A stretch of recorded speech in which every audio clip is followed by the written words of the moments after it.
What's going on, Nerd Nation? It's friendly neighbor Nerd King Mac Taylor here to introduce the first pod that was recorded in this space. It looks a little different because this is what I'm recording right now is recorded after that. So pretty much every time you see the space, it's going to look different until we finally get that perfect setting. And then it's like, boom, that's the fucking set. So, things are changing. Things are happening. Fun things, exciting things, positive things. So Skeleton Twins was kind of like a celebratory pod because we've been doing Adam Sandler movies, YouTuber movies. We're about to hit Halloween season and Christmas season and things like that. So it didn't really fit anywhere in there, but it's Olivia's favorite movie, and it's a movie I really enjoy, and it's something that she's like, when we get this new space, we have to do the Skeleton Twins, and I couldn't help but agree. So we did the thing.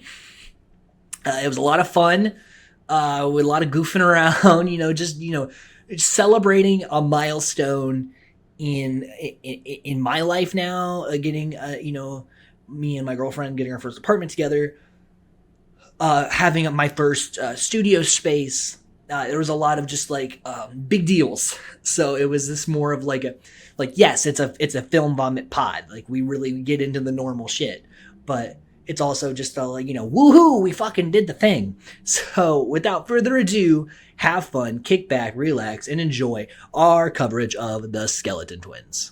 Hello and welcome to the Film Vomit Podcast, an extension of the Vomit series of podcasts. As always, I'm your host, Mac Taylor, and with me today is... Olivia. Also the person that can't ever drive to anywhere I live without getting lost for 20 minutes. Stop! I only lost for a few minutes. Just a few days. Stranded.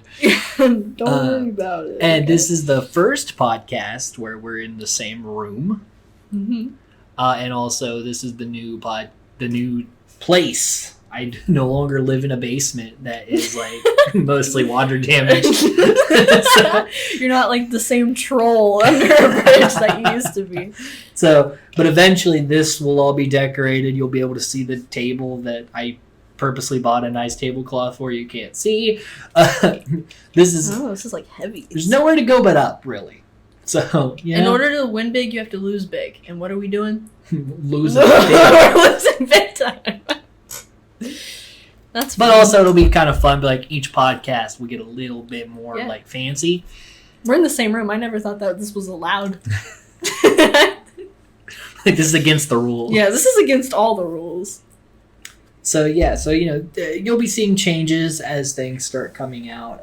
We changed up the podcast schedule a little bit, both because I had to take time off to move, and because the time of year it is, we had to change a little bit of stuff up. So we're doing Skeleton Twins today because this is what Olivia wanted to do as our first in-person podcast. And then we'll be doing the Fred movies as we're leaving summer and going into spooky season. It just makes sense to do the Fred movies next. So we're going to be doing those. But today we're talking about the Skeleton Twins from 2014. Since this is obviously I've seen the movie a bunch, but I'm going to let you... How many times today, Ben? 3 today. But before that, I think I'd seen it 4 times total before that. So, I've seen this movie a little hefty amount. Mm-hmm. But anyway, this is what, ever since we started talking about podcasting, you were like, I want to do the Skeleton Twins. Even before you were going to become, the Film Vomit co-host. It was when you were just when you do Skeleton Twins, I'm coming on. So... Yeah. It's that's not how that went, but it's fine. Well, okay, then how did it go? You said you should do it, and I was like, I don't know. I wasn't put me on it. I think you said if you do Skeleton Twins, I'll do that. Oh, yes, that was... But then somehow you wrote me into everything. And we haven't done this yet. Very true. But you also kept throwing podcast ideas at me, so it's all right, are we doing this? Yeah. I was like, come on. Skeleton Twins time. The only movie. So why don't you give a little bit of background to your fandom of this movie and little Olivia's experience? Because did you watch it when it came out? I had seen parts of it when it came out, but I didn't know what it was. Because you were like I was 10. 10. Yeah. Ugh. Oh. Ugh. Gross. Okay. I don't know what to do with that, This is but 'cause all it makes right. you feel old. Oh. This came out in 2014, so I was a senior in high school when this movie was Old. coming out. And I remember because I was a big fan of Kristen Wiig and Bill Hader on SNL. I was a big SNL person. Mm-hmm. And especially their cast, like their whole ensemble of that like 2010s years. So when this was coming out, I remember like watching the trailers, seeing the movie when it came out, getting the DVD at Hometown Video for $8. Like I remember the whole you had the whole experience. Oh yeah, the real whole thing. Yeah. But walk me through yours and how we've got here today. Where do I start? Probably from the beginning. 2014. I'm 10 years old. A wee little Olivia, right? And I was like, I'd seen parts of the movie because parts of it were like very popular. Like I'd seen clips online of it because I was 10. So of course I had unrestricted access to the internet, as all 10-year-olds do. And so I'd seen it, but I didn't like really delve into it. You feel me? And then 2020 happened. Oh, so it wasn't until 2020. Yeah. That you really, okay. Sorry. I watched it for the first time in full in 2020. Okay, sorry. Continue. Because I think we were on like season 2 of Barry, and I had watched it from season 1. Like season 2 was coming out, I think. So you were on like a big Bill Hader kick at the time. I was just watching Barry. That was it. And I was like, what other things has he done besides Barry and like Cloudy with a Chance of Meatballs? And also It. So yes, I was. I wasn't on a Bill Hader kick. I was just watching like 8 things that he did in a row. You know? Yeah, basically. That's rookie numbers. So then I watched it, right? And it's 2020, which you can imagine was a tough time. The world was on fire. And everything in my life was crumbling to the ground. And The Skeleton Twins was my saving grace. I watched it like every single day, and I was like, this movie is me. I am this movie. And it became like my comfort movie. Because I obviously the first few times I watched this, I did not know you. Yeah, but I would hope not. That would be really weird. But watching it again today, Kristen Wiig's character gives you vibes. The one that... Okay, we'll get into that. It's later. A mix of both, but just her mannerisms. I'm not saying like her path in the movie. I'm just saying that like... I'm real big on cheating on people. I've done it many times. I'm not afraid to do it more. Especially scuba instructors. Yeah, if you're into photography, cooking, scuba. Scuba. Who says it like that? If you're into scuba, hit me up. Listen, scuba. Scuba. This is more chaotic than I was expecting it to be. I mean, this is exactly how all of our normal in-life conversations go. Yeah, basically. So. Okay, yeah. But yeah, that was me and the Skeleton Twins, but I always thought I was more like Milo, depressed, sad, going nowhere in life. We'll talk about it, but like, she's also really depressed, just in a different way of handling it. But I'm curious as we go through the movie to like hit up like your memory, like your here. Yeah, I mean, you said you were taking like this was like right before or right when I moved into this apartment.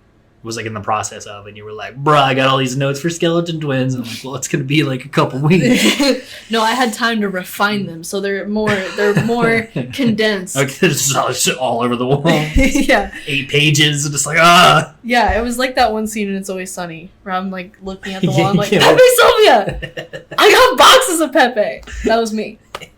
But just with the Skeleton Twins. Which is, I think, a very niche movie. Really? I can't think of any other person besides you and I that have had a conversation about this movie. Okay, I guess. Well, like in my social circles, when I talk about the Skeleton Twins, like when it came out, I was like, "Hey, you guys seen the Skeleton Twins?" And like, "The fuck are you talking about?" Okay. I was like, Bill Hader, Kristen Wiig, Ty Burrell. Yeah, because like those are all really big Luke Wilson. Owen Wilson's brother. Yes. He's done other things, but He's done other things besides be the younger brother of Owen Wilson. yeah, because he's also been in the Skeleton Twins. And Bottle Rocket, Okay. that 70s show. I wasn't a That 70s Show person. Like, not a fan or just didn't watch it? I never watched it. Okay. I do like one of the actors. She's in Orange is the New Black. Oh, yeah. She's cool. I like her. Yeah, she plays Donna. Yes. Very good. That's a whole side tangent, though. Yeah. That 70s show is an important show for me. Okay. Yeah, it's a very important show for young Ben. You were alive in the 70s? You're... Fuck off. All right. So we'll go ahead and we'll dive into it, but I feel like this is going to be one of those like where we keep going on side tangents because of just because it's like when we're talking about a shitty movie, we spend we talk about Airplane Mode. We spend a lot of time like dunking on the movie, whereas this it's like it's a good movie, but also there's like layers of things to talk about that are outside of the movie. Right. And maybe one we could talk about right off the bat is when this came out, there was a lot of people that were surprised because it did well critically.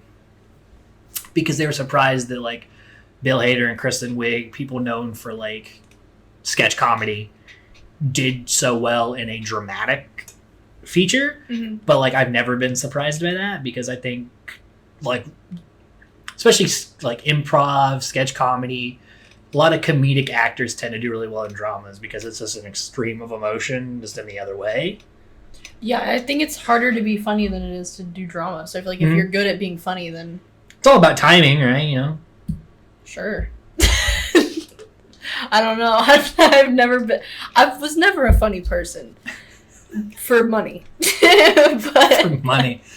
Well, I haven't made much money off of my comedy either, so I don't think that says a lot about me.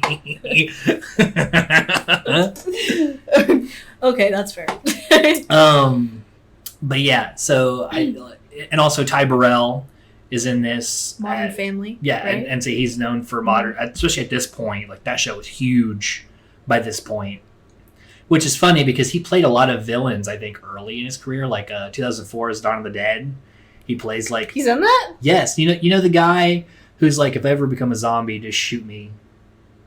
And the girl's like, yeah, I have no problem doing that. I've seen that movie maybe once. Okay, so watch it again because I Okay. I watched it a bunch as a kid. Mm-hmm. Then like came back to it later and was like, that's Ty Burrell in there, you know, because you don't connect it. Mm-hmm. Because when I think of Ty Burrell, I think of Phil Dunphy, so it's the disconnect of it all.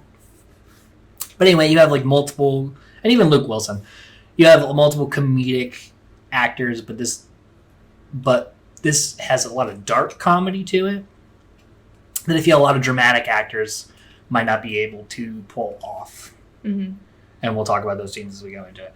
But I just wanted to kind of touch on that, as I think every time, it's just like Adam Sandler when he did like Uncut Gems and stuff, or like Punch Drunk Love, they're like, he's not just a funny man, he's an actor. It's like, oh, no shit. Yeah. You know? Yeah. It's the same with Bill Hader. Bill Hader has a lot of range, I think. Yeah. He's done like hundreds of movies by this point. Yeah, I'm now thinking back to 2020, and you were like, so you were on a Bill Hader kick, and I was like, I watched a lot of movies with him in it, and I didn't even mean to. He's in a lot of stuff. Superbad. Superbad's so good. Adventureland. Yep, they're both in that together. Oh, that's right! Kristen Wiig's in that! Oh my Yeah. god.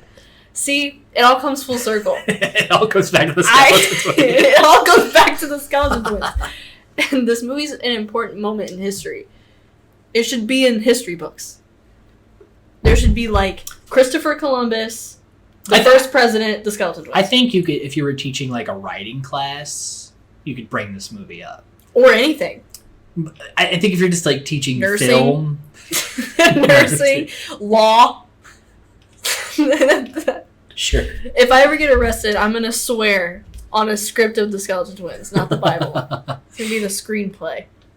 All right, so we start off. They flash back to this scene a lot, where it's like their dad in a like candy skull mask.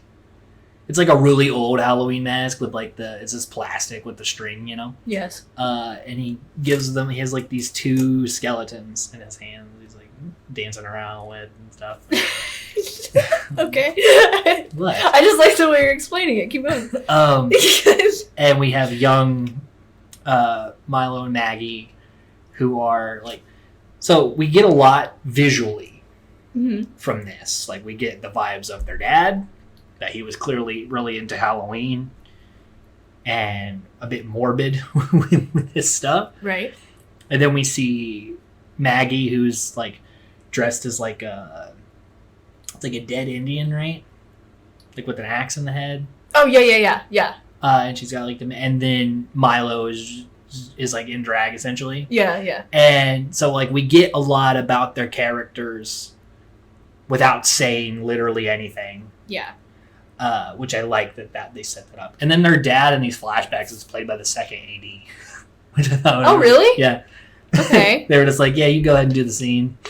Yeah, I like that. Because you don't even see your face. Yeah, he doesn't have a name. Yeah. He doesn't. You don't see his face. Yeah, so I like that they. Oh, I like that. It's cute. It's fun. And then we get that they were called the Gruesome Twosome because they were twins, even though Kristen Wiig is 5 years older than Bill Hader. And also, they don't really look that much alike at but all. Some they twins don't look related to me.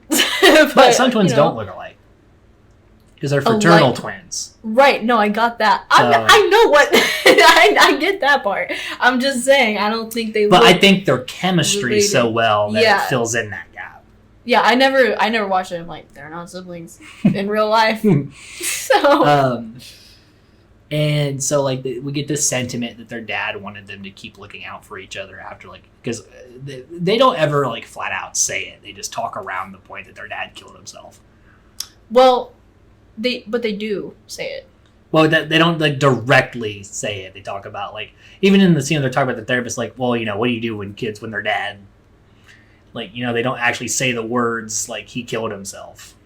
Well, they say you jumped off a bridge. Oh, that's true. Still, but they never say. Okay. They dance around the directness of it, yeah. as I think you would if you were in that situation, right?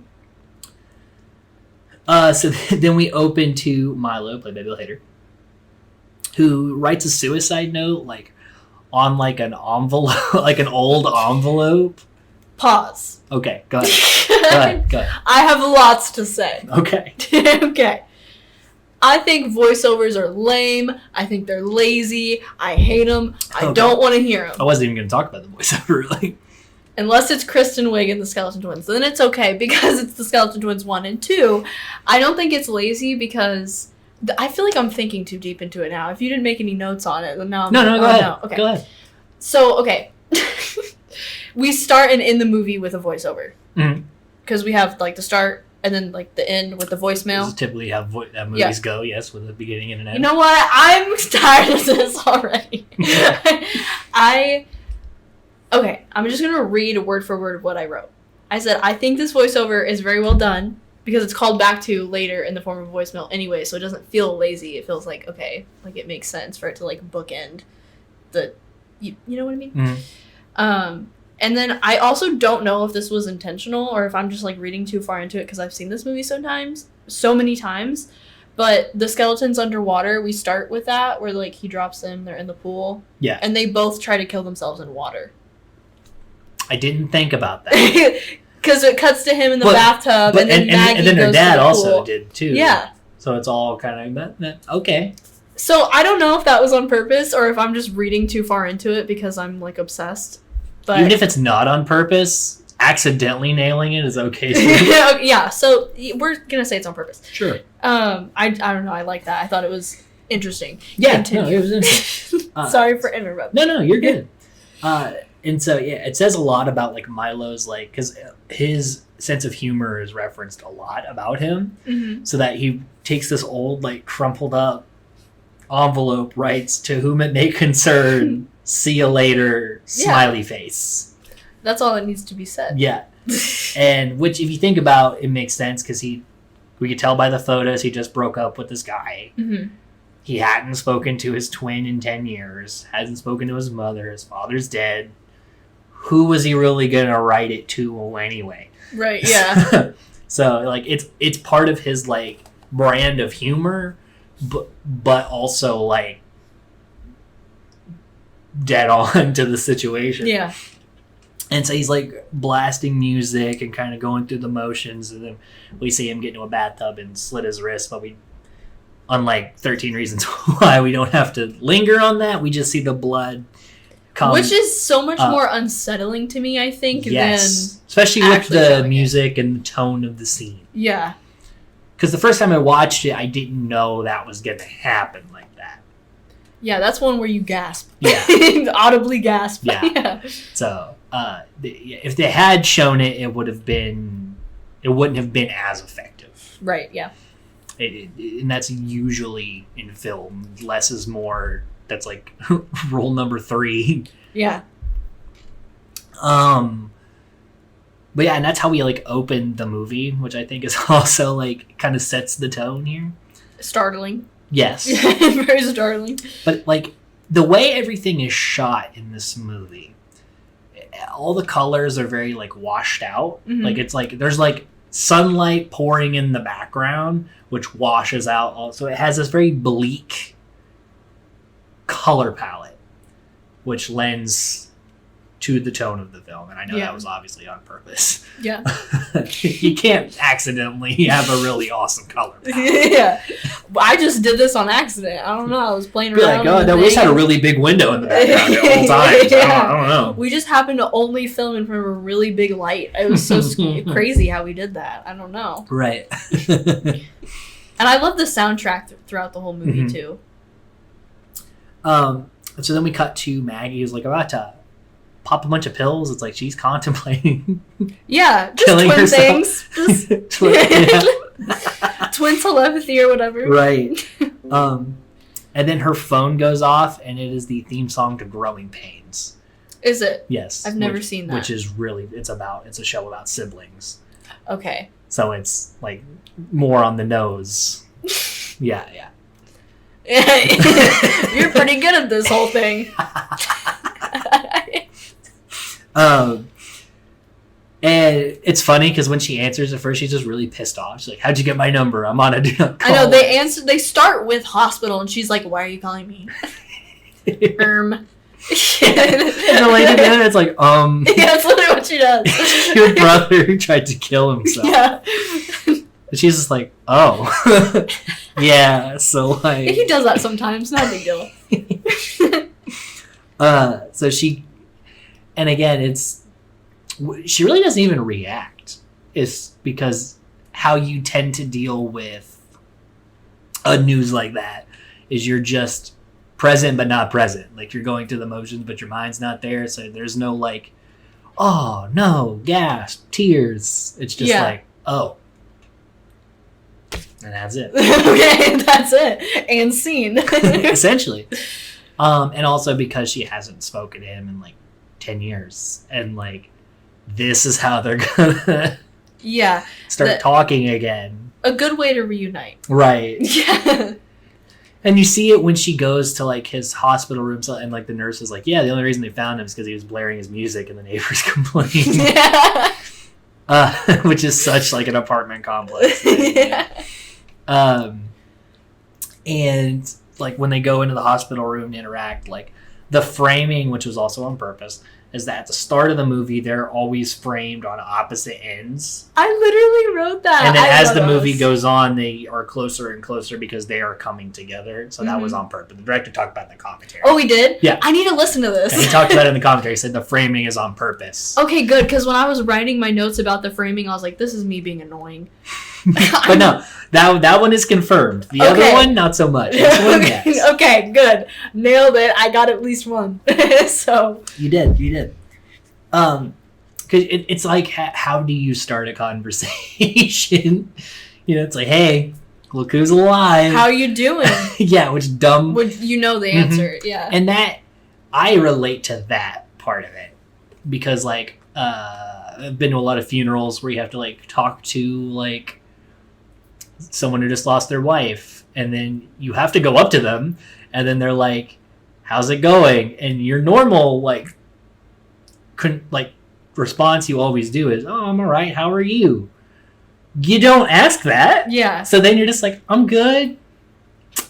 hang in there. Like, you know, I'm good. You're not though. It's and I have a lot of trouble with that part of it. Mm-hmm. So like in that scene, like I would be dying internally having to do this. Oh yeah, no, for sure. Just like I remember when my grandpa was in the hospital and he was in like a coma for like a couple weeks. Walking into the hospital room after him like waking up is so the most awkward thing I've ever been through in my life, I think, because you walk in and you want to be like, how's it going? And then but they've missed so much time, or they've been so wrapped up emotionally in like whatever they're doing, whether it's like planning a funeral or like dealing with that. Yeah.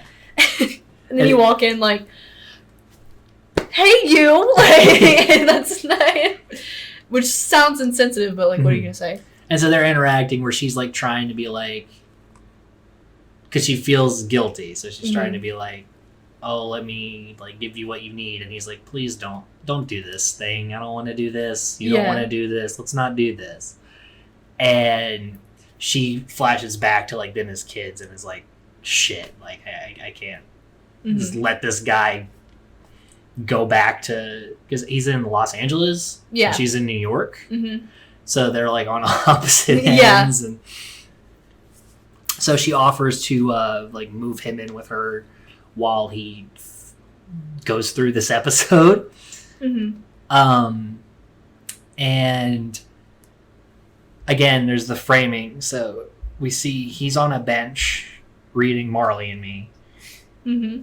And it's like one of those 3-seater like plastic hospital things. Yeah. And she sits on the far one. So there's a whole space in between them as they're having this interaction, which I thought was very interesting. But again, the framing is on purpose, but it's visually stands out to me. And where she's like, oh, what do you read it? And he's like, Marley and Me. She's like, oh, it's so sad. And he's like, what? Why is it sad? Which I like that Marley and Me was used, because I feel like just that statement being like, and the movie has Owen Wilson, and this one has Luke Wilson. Yeah. Oh yeah. Oh yeah, that's right. I just saw your everything connect. Oh, at first I was like, what the hell are you talking about? And then I was like, oh, that's right. Yeah, he wasn't Marley and Me, huh? I don't know. I always picture the dog. I don't picture the actors. Sorry. Oh. This is like Owen Wilson's head on the dog. Yeah. Well, it's more of just the dog head on his body, really, is what I picture. But this is a thing, now you're going to have to tell me if I'm just looking too far into things or if it's actually confirmed. Okay. Is that Marley and Me, I like that statement where she's like, you don't know what happens. And then he's like, is it sad? Does he die? Or whatever. But that's like literally the Skeleton Twins. Because you tell people, like, it has Bill Hader and Kristen Wiig. And they're like, is it funny? And you're like, no, it's sad. And they're like, what? It can be funny. At times? Yeah, but in a very bleak way. Yes. Not in like a... Now, I that was not talked about, so I think... Yeah, see, that's... Yeah. Because originally, Kristen Wiig wasn't in this. When this movie started casting, it was Anna Faris and Bill Hader. And then it went so long that Anna Faris had something else happen, she backed out, and then Kristen Wiig was cast. Okay. But I couldn't imagine Anna Faris and Bill Hader having near the same chemistry. Yeah. So I'm glad that obviously the things fell into the place the way that they did. Okay, so we talked about that. Oh, I like how he jokes about gay cliches, like when he's talked about almost killing himself. Yeah, I mean that's a thing. Gay people can't be happy. I mean, look at it. 2. Not the first one. The first one didn't focus so much, but the second one. Sad. Tragic, even. But yeah, they do the Marley and Me bit, and then he's like, oh, great, I had this much of the book left. Thank you. But then he's like, I'm fucking with you. Of course I know the dog dies. Everyone knows the dog. This is the book where the dog dies. And then she's just like, oh, fuck off. Like, it starts to get their rapport there. Yeah, like where they bond the most is their sense of humor, because they both get their sense of humor from their dad. Right. So that is when they're getting along the best, is when they can make each other laugh. Which again, Bill Hader and Kristen Wiig are the best people to do this with, because they've worked at SNL making each other laugh for like 6 years at this point. Yeah, they already have like an established chemistry. Yes, exactly. That you can play off of. Yeah. complete side note, where did his fish go? Like, he goes across, he stays with Maggie in New York. He lives alone. He has a tank of fish. They're just dead at his Where's apartment. the fish? I think about this every time I watch it. Well, I always she thought buys him new fish. Yeah, but I always thought, because at the end of the movie, you buy a big fish tank. So does he... Well, what happened in that span of time? Who's taking care of the fish? I don't know. I need to know. I need to know where the fish went. Those fish are still at that apartment. They're they're... I mean...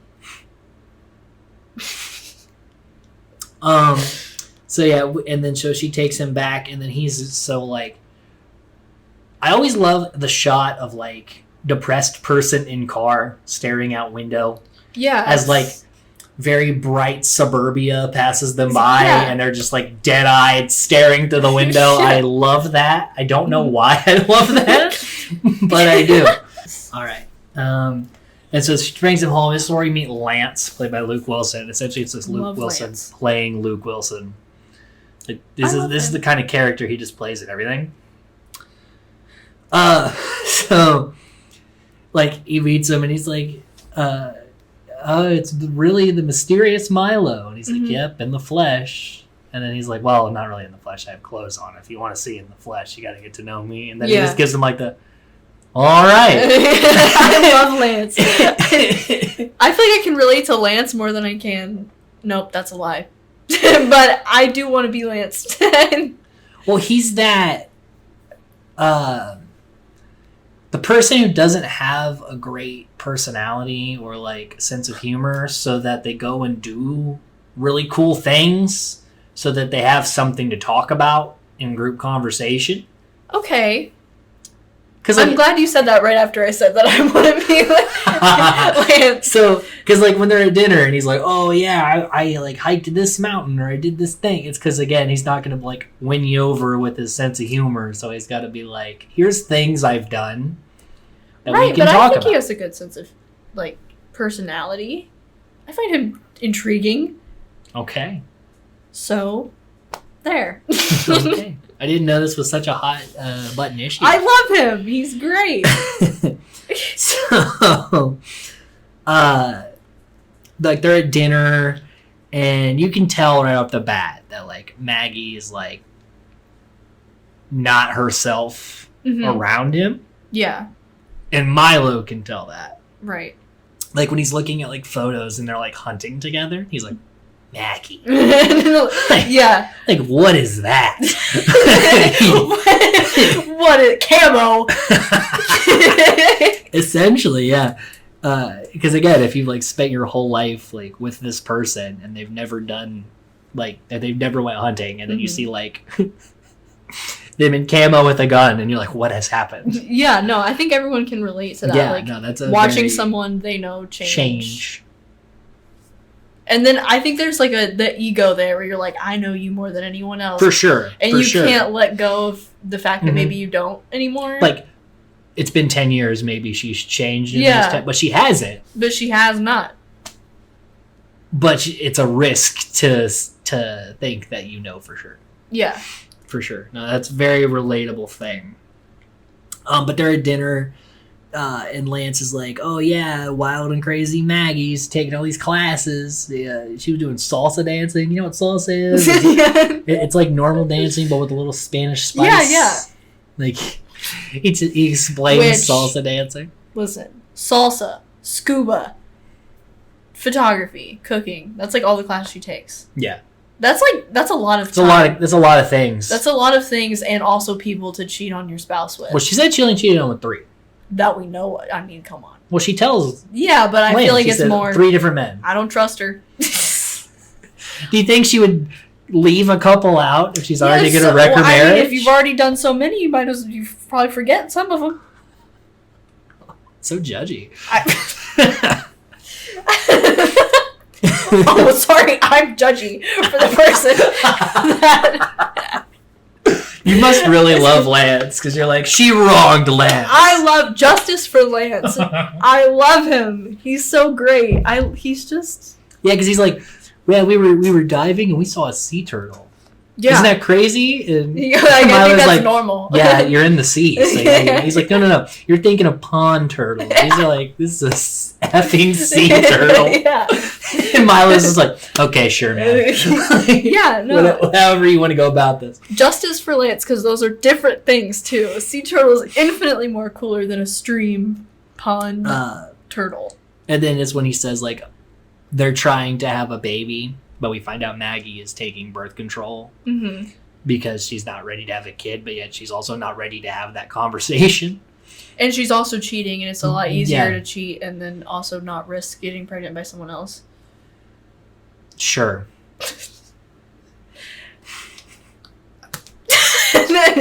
Okay, like, I don't know what to do with that. And Milo again tries to make a joke about like, oh, I hope it's not a fat kid. This is a little fat kids. And then Lance like, I was a fat kid.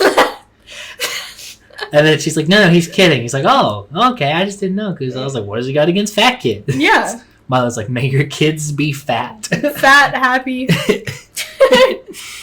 Again, because Milo, if he's uncomfortable, he jokes more, and I very much understand that. Yes. Because if I'm in a situation where I don't know what to say, or it's just like, ooh, man, I don't know, then I just start throwing comedy, and typically it doesn't land. So then it makes it so much worse. But you keep going because you're not going to stop. Just keep digging it deeper, and you will laugh. Like, you're going to laugh, or like I'm going to break down and cry. Like, so either one. Just give me a pity laugh. Which she does with Lance when he says like PM post or pre Maggie. Yeah. And then she's like, ha ha. Yeah. Lance really does. And then not Milo have gives her a look like, you fake laughing right now? Yeah. I like that it's consistent that they can see through each other. I hate when there's movies where it's like they know each other but they're not I've ranted to you about this before. When we not cool when we were talking about them being friends but treating each other like garbage and not knowing anything about what was happening. That is my biggest pet peeve. I hate that so much. So I like that it's See, realistic. Shane Dawson, this is how you write characters. You just have to be not Shane Dawson. You have to be a normal person that's had be a normal individual. Actual relationships with people that weren't for clout and money. Yeah. So justice for Drew Monson and Lance. Those are my two people that I'm really gunning for. It's very interesting too.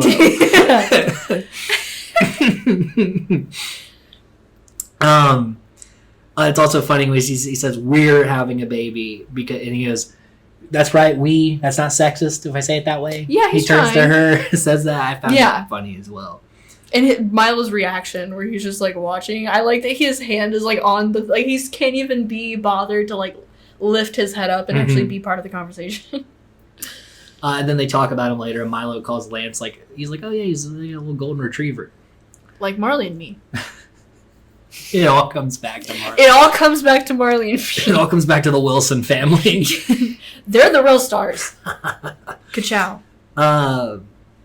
And like when she talks about Lance, she always talks about it as like, oh yeah, he's so great. Like why would I want anything else? He's so like it's, and we could talk a little bit more about this later, but it's like that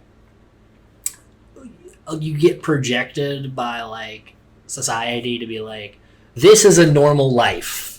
You graduate high school, go to college, get married, have kids, blah blah, like that is and if your life doesn't follow that path, something's wrong with you. And you need to be ashamed. So like that's ashamed. I feel like that's how it is, because like when you're talking, like you haven't had this yet obviously because you just graduated high school, but I've had interactions with people from high school where it's like, if you're not talking about like, if you don't have kids or are not married or anything, that conversation's over, because like they're like, oh, you don't have kids? Oh, you're not everything okay? Everything okay at home? You like, have a home, right? It's like, yeah, I'm just, focusing on my career. They're like, oh, your career, really? Still? All right. Still. Is this coming from a personal place? Did you, go to, a reunion? No, I refused to go to my reunion. Oh, why? I didn't... I'm not judging you. No, that's fine. I wasn't, like, I had my group in high school, but, like, the majority of the people I graduated with, either I was like, they're okay, or I hate them. Oh, okay. So it's like, why would I want to go back and find out what they've been up to when I don't care? Because the people I want to keep up with, I do already. Mm-hmm. So I don't need to, like, drive all the way back to my hometown, see all these people, see photos of their kids, pretend to care for an evening, and then come back. You know what I mean? Like, that's a waste of a day off work. Okay. Interesting. So I didn't. I always thought everyone would want to go and, like, be like, this is where I used to go to school, and, like... Who am I talking to? I don't know. Like, I'm bringing Emily to my reunion? I don't know. I never thought that far ahead. I just kind of assumed I'd be friends with everyone from high school. I'm quickly finding out that is not true. Well, I mean, like, but do you plan to go to your reunion? I think it'd be fun. Okay. I think I peaked in high school, so it's probably why. I don't think it can get any better than this. Yeah, and me and my brother Brandon, who also graduated with me, we talk about that a lot. It's like, cause when we first graduated, we're like, we're going to go back and show off our careers and be like, fuck all you guys.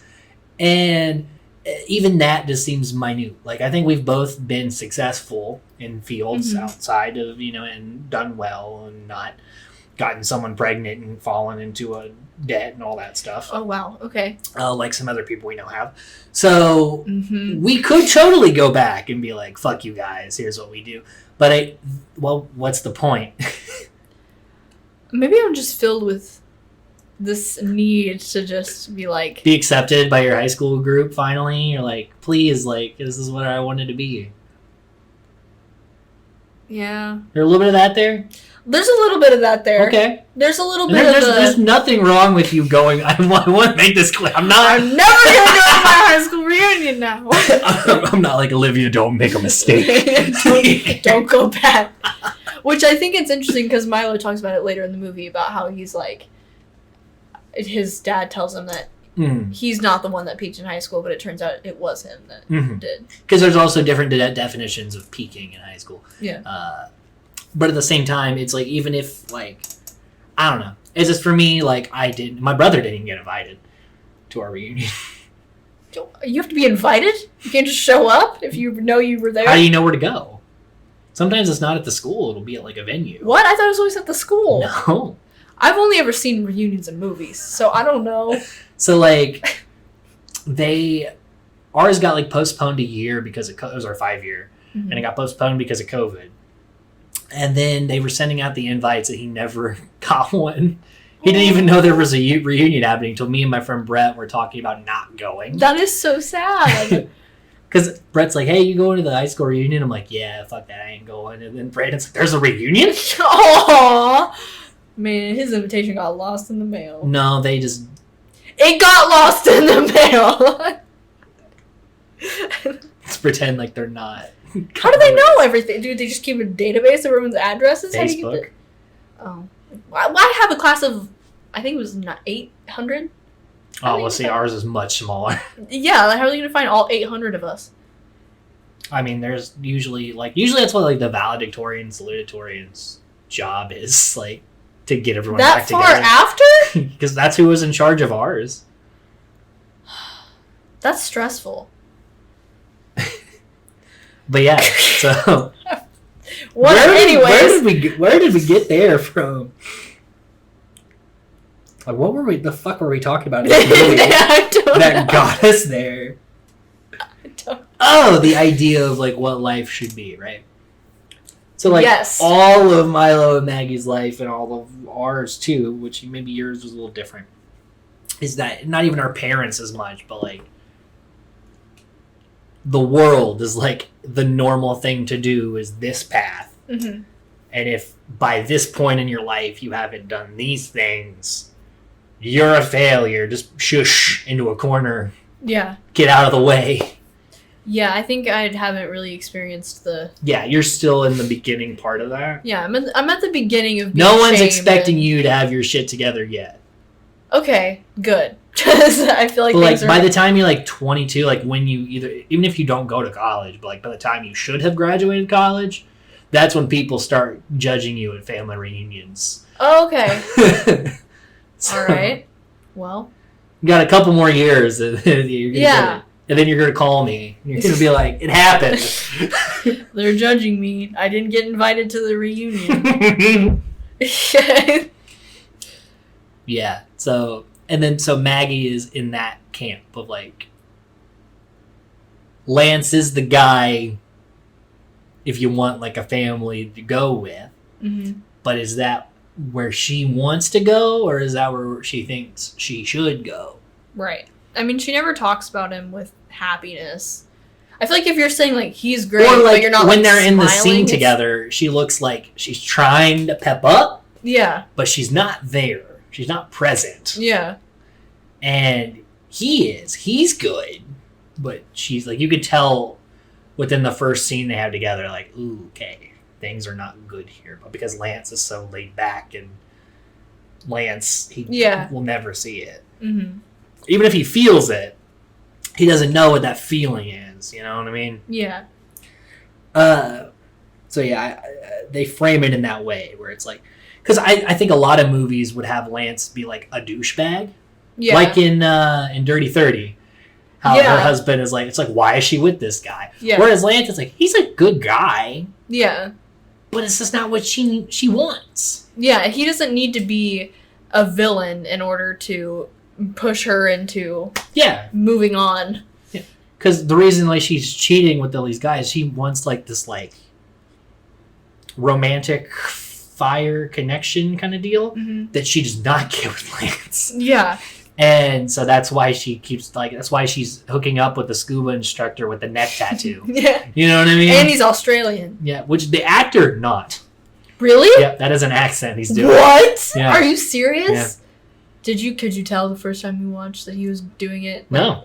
Oh, okay, good. I was listening to the commentary and the director was like, yeah, he's an American. But weird choice to make him Australian, but all right. Well, in the script it called for an Australian actor. Oh, okay. And well, then the actor that auditions like, I can do an accent. And that director's like, that's going to sound horrible. And he's like, well, let me send you some clips. And he sent him the audition. He's like, man, I think that sounds good. Yeah, no, that's really good. And then one of their script supervisors was Australian, heard the clips, and didn't know the guy wasn't Australian. Oh, see, okay. So then that's when they knew, like, okay, we could cast this guy. Yeah, I was going to say, it's going to be really embarrassing. That was, like, the worst Australian accent. I was like, he wasn't actually Australian? Crikey! Sounds great to me. I can't tell the difference. Yeah. But yeah, so they were hesitant to cast an American in that role, but they got the approval from an Australian, so they're like, okay, good. Sign him up. Yeah. So yeah, that's fun. Yeah, he's just an American guy doing an accent. All right, word. And then the director also designed the neck tattoo that he has. So it's not real either? No. Okay. I do not know this actor outside of this movie. If you could not tell. Holbrook. Okay. But yeah, so the director designed it because it's like an octopus or something. Oh, so yeah. Like scuba. So, yeah, scuba. Scuba. Scuba be scuba. Because what else would he have a neck tattoo of? He really likes patterns like of a kangaroo, or he's just like scuba. I don't know. A blooming onion. Stupid. Oh yeah, they also talk about their honeymoon because that's where Lance knows that the fire hasn't been in their relationship, but he's like, but when we get to Hawaii, things are gonna change. Bang it out. Okay. And that's a very like relatable thing of thinking like, I've been in relationships where it's like, oh, things haven't been going so great, but like when we do this thing together, it might change that up. But in reality, it's like, no, maybe it's just not there. Like sometimes it's okay for things to not work out in a relation. You know what I mean? Mm-hmm. Take out the cheating part of it, and you could look at it and just be like, I like you as a person, but just as a romantic partner, this is not there. Yeah, which I think more often than not, I would imagine in real life, things happen that way than like No, the stereotypical. I think it's this way 9 times out of 10. Really? 100%. I've been in this, not married, but I've been in these situations where a lot of the times it's easier to not talk about it and just sneak around. Okay. As compared to like where she's forced to later, like, let's put everything out on the table. Because that's not comfortable. That's not a fun conversation to have. So a lot of the times it's easier just to avoid it. Okay, well, I don't know. I kind of always thought of it as like this. You're right. Dude, that's how you should handle it with that's the right way to go about it. But I think with a lot of people, how many people do you know whose communication skills are on point? Like ours, no one can match us. We down to like 5 words. Yeah. And we got it. Yeah. Friday, question mark? You got it. I did not. But 2 words. Yeah. I feel like I'm always playing a game of like 20 questions with you, and I'm like, can I get it before 5? Can I get it before 3? We're getting that. Yeah. Yeah. How many people do that, you know? I don't know. I feel like I find it hard to believe. Maybe I'm just too positive and like I hope too much for the world. I would think it would happen more of you just grow apart rather than like the stereotypical movie like he cheated, she cheated. I don't even think that's stereotypical movie. I think that's a life. Oh. Sadly. Now, now would I go about it the conversation way? Of course. Mm-hmm. Now that I've grown as a human being. But like if you caught me at like 19, no, my communication skills were not there. And I went her route a few times. Okay, interesting. And I've been with people that have also went her route. Okay. So, just from my own pool of experience and my people I know's relationships that I've seen play out, this is much more the scenario than the ideal one. Because again, if you just had the conversation, if she had just sat Lance down, broke things off without the cheating part and the birth control part and all that, they might even still try to salvage a relationship of sort. But now there is no talking normally after this. Mm-hmm. Yeah. The bridge is burned. Okay, interesting. So you would not. I've thought about this a lot. Okay. Is there ever a world in which that can be repaired, or is that trust just completely destroyed? It's never going to be. I would say no. Positive. But have I had to speak with exes later? Yeah. It's possible. It can be semi-pleasant, but there's always that vibe and tension of there was some shit in the past. Oh, you remember that? Just constantly, casually kind of alluding to it. Mm-hmm. Yeah, okay. Or just knowing, in the air, that you both know how this played out last time. And it's the conversation's surface level and pleasant now, but we know where this road goes. We don't even need to open the door. Right. To know what's on the other side of it. Yeah. Kind of deal. It's I've spoken to my ex-wife twice post-divorce, and I was never man, let's give that another go. Okay, that's fair. But the 2 times she's called me, I picked up the phone. So, I don't know what that says. But we talked about it a lot with Dirty 30, about that vibe. But with this, if she called Lance in 2 years, he probably picks up. Because he's great. Love Lance. Okay, so Milo talks about... Milo went off to be an actor. Didn't work out for him. He's waiting tables. Doesn't have an agent. Probably hasn't had a role since he's been out there. Right. This is the trajectory of... This is the sad truth of a lot of people that go to the big city to work in the entertainment field. Because of the high demand and low, the entry point is so small So, and a lot of times when he's talking about it, he just doesn't. Yeah. Because I've also been in that spot where, like, you go to a place where people know you, and all they want to talk about is the thing that you talked about the whole time before you left, which is the thing you went to do. Mm-hmm. But if the thing didn't go the way you planned on it going, and you come back and the last thing you want to talk about is that, but of course everyone is curious about how it went. Right. And so it ends up just being like, either you do what Milo does and you just straight up lie to say it went positively, or you just don't. Yeah, because no one wants to sit and listen to you. Mm-hmm. Because, and again, it's on you. You, before you left, were like, I'm going to do this thing, and I'm going to be this, and this is going to happen, and I know what I'm doing. And then you leave and come back, and everyone's like, so how'd that play out? You said you knew the thing? And you're just like, nah, no. I did not know the thing, and nope. Or you're just like, it's going. Which means, like, no, it's horrible, but I'm not speaking to you about it. Yeah. I've had a lot of those conversations. Okay. Because, I've had failed, like, film projects or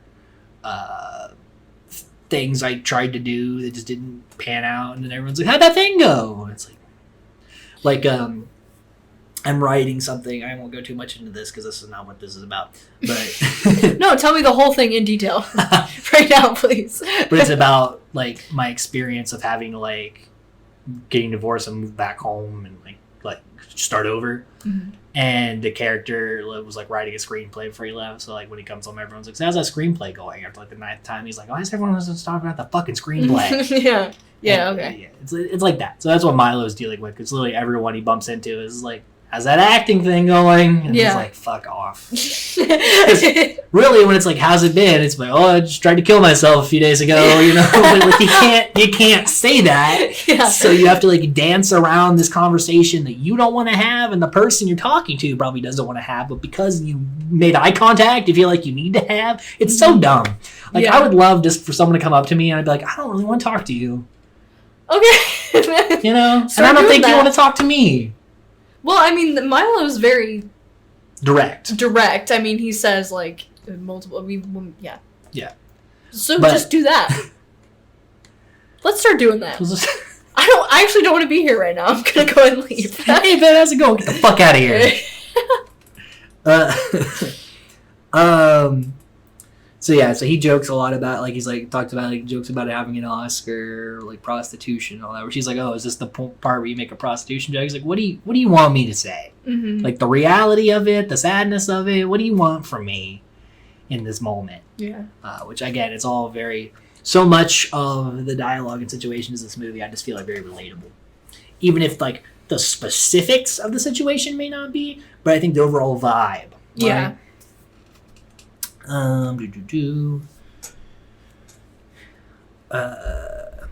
There's a funny scene where Milo's like walking to the park and like these ducks fly off and he's like, fuck! Yeah, I wrote that down. That's one of my all-time favorite moments in the whole movie. Is when the that made me think away. Of you. Okay, great, all right, good. You know how I am with nature, really well. Yeah, really good. Whenever I think of people that are at one with nature, it's definitely you. Me. That's all me. So this was what? This is where Milo sees Rich. Don't know why I thought Mitch. Well, now you can't bring it up. Played by Ty Burrell. Working at a bookstore, and he was his old English teacher who he had relations with when he was 15. Yeah. Gross. You hate him. Boo. But so the director wanted to. He said it was going to be extremely hard for people to not automatically hate this character, because you should hate this character, right? But because of how the story goes, we need to feel how, like, we need to kind of go ride with Milo's emotions. So they cast Ty Burrell, who was playing Phil Dunphy at the time. Yeah, he's so that very, audiences would be very warm to him and give the character a chance. Yeah. Even though knowing what we know. Which, I will say, first time watching this movie, I did ride with Milo. I did not hate him at first, even though I probably should have. For sure. Everyone should have. Yes. Yeah. No. It's horrible. Yeah. But the casting was so specific as to try to like soften that blow a little bit. Yeah. Because you couldn't just throw anyone here. Yeah. Yeah, I think that's one of those roles where it was cast perfectly because he definitely gives off a vibe. You couldn't have like Chris Pratt. You could or you could not. You could not. Okay. Why? Because you wouldn't. You're not going to be like again because Phil Dunphy character, right? Well, when I picture Chris Pratt, I think of like Parks and Rec. Okay. Chris Pratt, which is I think most people innocent. would think more modern Chris Pratt. Okay, see I get what you're saying. But I guess at this time, yes, they would have thought Parks and Rec, but the age would be off. Yeah. I didn't think we were going to actually have a serious conversation. That was just a side joke. Oh, okay. Well, yeah. But we definitely went into that.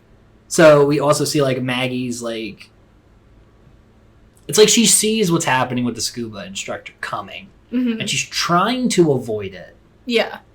But there's going to reach a point where it's just, she falls into it. Which I give her credit that she did at least try to not do it. But she also put herself in that, you didn't have to go to scuba class anymore. You didn't have to scuba. You could have not scuba. You never should scuba for this reason. These damn Aussies with their neck tattoos. And so Rich is he's terrified to see Milo, which I understand why. I mean, he did lose his job.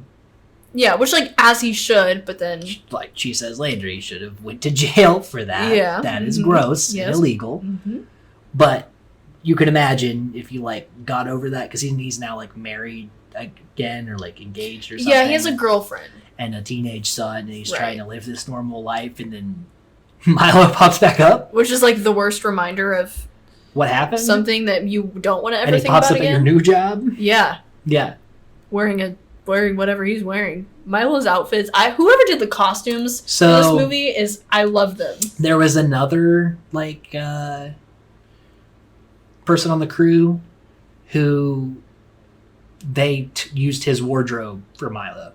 I love it. So the director like literally went on set, pointed at the guy, and was like, "That's how we're gonna dress Milo. Like, talk to him, get his input. That's how we're dressing Milo." Yeah, everything that Milo wears is very. I love everything about this movie, but specifically like the smaller details, like the soundtrack. This movie is very detailed oriented, including the soundtrack. There was one song that we'll talk about later and see that was the director was like fought hard for that song. They rehearsed with that song.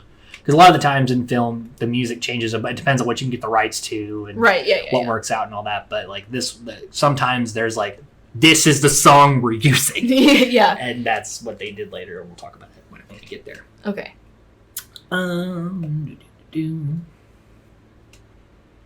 So he kind of gets shooed away by Rich. Because again, it'd be like, what the fuck you doing? Get out of here. Yeah. Blah, blah. Even though Milo is just like... Because this was from the commentary, and I got it the first few times I watched it, but like to have it explained kind of like solidifies the opinion. So Milo treats Rich like normal people would treat like someone you dated in high school. So all their interactions are very like kind of awkward but innocent. And like when he sees him, he's like just like watching him, but not like watching him. He's watching him through the window with binoculars. It's totally normal. You know what I mean? Where it's like, in Milo's eyes, this isn't creepy. Yeah. And it's just like running into an old love. Yeah. Same thing with Rich, even though there's an alarm. Yeah. But as the outside looking in, it's weird for us. But that's why all the scenes are purposely framed and acted the way they are to, again, continuously soften the blow. And it's not the director saying, like, this is okay. It's just him saying, like, we need to see the character's perspective, not just how we would go into the situation. Right. So it's a very hard thing to do. But it seemed to have worked out really well for them. Yeah. I know exactly what you're going to talk about now. Yes. So Milo goes to a bar to blow off steam, and it's Dyke Night. And I love his interaction with these two lesbians. Yes. He's like, "Where's all the boys?" And she's like, "It's Dyke Night." And he's like, "Dyke Night?" He's like, Dyke night. And he's like, shit. That's not even my favorite scene. No, because what happens after? What happens after is the best part of it. So he gets drunk and hangs out with these two lesbians. Yeah, as you do. As you do, yeah. He's already there. Yeah. It's Dyke night. What are you gonna do? Leave? Yeah, you're the weirdo that leaves after hearing it's Dyke night. Yeah. Everyone would stay for that. It's Dyke night. Yeah, obviously. So he comes home. He like bursts through Maggie's bedroom door. And it's funny because Maggie reacts like a normal person who was asleep would do, like, shut up, get out of here. Lance is still, like, super cool about it. I love Lance in this scene. He's like, yeah, okay, man, yeah, okay, yeah. Like, he's for real. He's in it. Yeah. He was like, when Milo says, like, obviously, like, you're taken, he goes, I'm taken. Like, he, like, is conversing with him. Yeah, he's trying to play. Yeah. Yeah. Whereas Maggie's like glaring at him, like, get out of my room. Because he pops in, he's like, it was Dyke night. Yeah. Which is such a jarring way to start a conversation. Well, he like kicks the door in, essentially, so like that's alarming in of itself. Yeah, he's like, it was Dyke night. Crazy. They were really nice, though. It was funny. They taught him how to play darts. Yeah. And he's like, but I really went there for some cock. And then the Lance's reaction to that. And he's like, ah. It's like, as you do. As you do, yeah. It makes total sense. Yeah. So good. Right, and he's like, yeah, of course I've never hit on you. You're taken. But any of your friends come around here. Mm-hmm. I'm going to be on them like stink on rice, is how he puts it. Right, yeah. And then he just leaves. Yeah. But not without doing the finger guns. Yeah. Which is such a fun little... I wonder if that was in the script or Bill Hader just did that. I don't know. I could see that being before, but it was when improvised. I watched the movie. Okay. So I can't remember. For the next pod, will you do what you did with the Not Cool, where you like after the pod like read through all the scripts and sent me all the text? Why did I do that? Like, sent me all the text. At, I like, really said 2:00 in the morning, where you were like, I got this from the script. That was actually insane. The sacred text. I literally. So I read the source material. He leaves the room. I love the hard cut to the morning. Yes. When Milo's just sitting there, like, clearly embarrassed and like, hungover. Oh, yeah, and she's like, you can't do that. And he's like, yeah, sure. And so she sends Milo to like help Lance clear out this to like bond them together. Mm-hmm. And like and it's funny because he wears like a normal t-shirt, so he can't, and one scarf. Yeah. And gloves. Yeah. But like I think they were like fingerless gloves, which is what I would wear. So Milo is just your wardrobe. Yeah. Fingerless gloves. T-shirt. One scarf. It looks like streamer. It's not even an actual scarf. And so he's like picking up like stick by stick because he can't grab because he has no protection. Meanwhile, like Lance has like a Carhartt on and like all this stuff. And he's just standing in that, but he's not like mad about it. Yeah. He's just like, yeah, next time maybe wear some sleeves. And, yeah. And you could scoop more, but you know what? If this is how you want to do it, this is how we're gonna do it. Yeah. No, I love Lance. I just love Lance so much. And then it cuts to Lance doing all the work. Yeah, and he's Milo's sitting in the barrel. Which was Luke Wilson's idea. Love that. That does not feel like something that would have been in the script. That feels like... Yeah, because he was like, hey, why don't we get a take where I'm just like raking everything up and then he's sitting in the barrel. And the director's like, oh. Yeah, let's do that. Which I love. And this movie was shot in like 22 days. Oh, wow. And they still had all this time to, because all the actors are so good, they would get most of the stuff in like one take. Mm-hmm. So then they'd be like, well, we have this extra time. Let's play around with it. So for a 22-day shoot, they really got a lot of material out of it. Yeah. Which, you said it was interesting that she's trying to bond them together. Yes. Because it's not played like she's telling them that, like... Because the first time I watched it, when she first said, like, oh, you should, hang out with Lance or whatever, I took that as, like she's about to tell him like, okay, you can't just like bum off me forever, like you have to like start working or whatever. But then it kind of goes into like, no, she just wants them to bond. But then after watching I think she almost thinks that if Milo and him bond, that she'll understand Lance better, because then the person that she spent her life with feels good about him, so then she can feel good about him. Yeah. It's almost like by proxy, she's trying to reconnect using Milo. Yeah. Yeah, like, well, if Milo likes him, then I should like him. There's no reason I should. There's no holdouts anymore, so... Yeah. Which, again, very subtle with it. Mm-hmm. It's a beautifully written script. Yes. It is the perfect movie. The sacred text. Yes.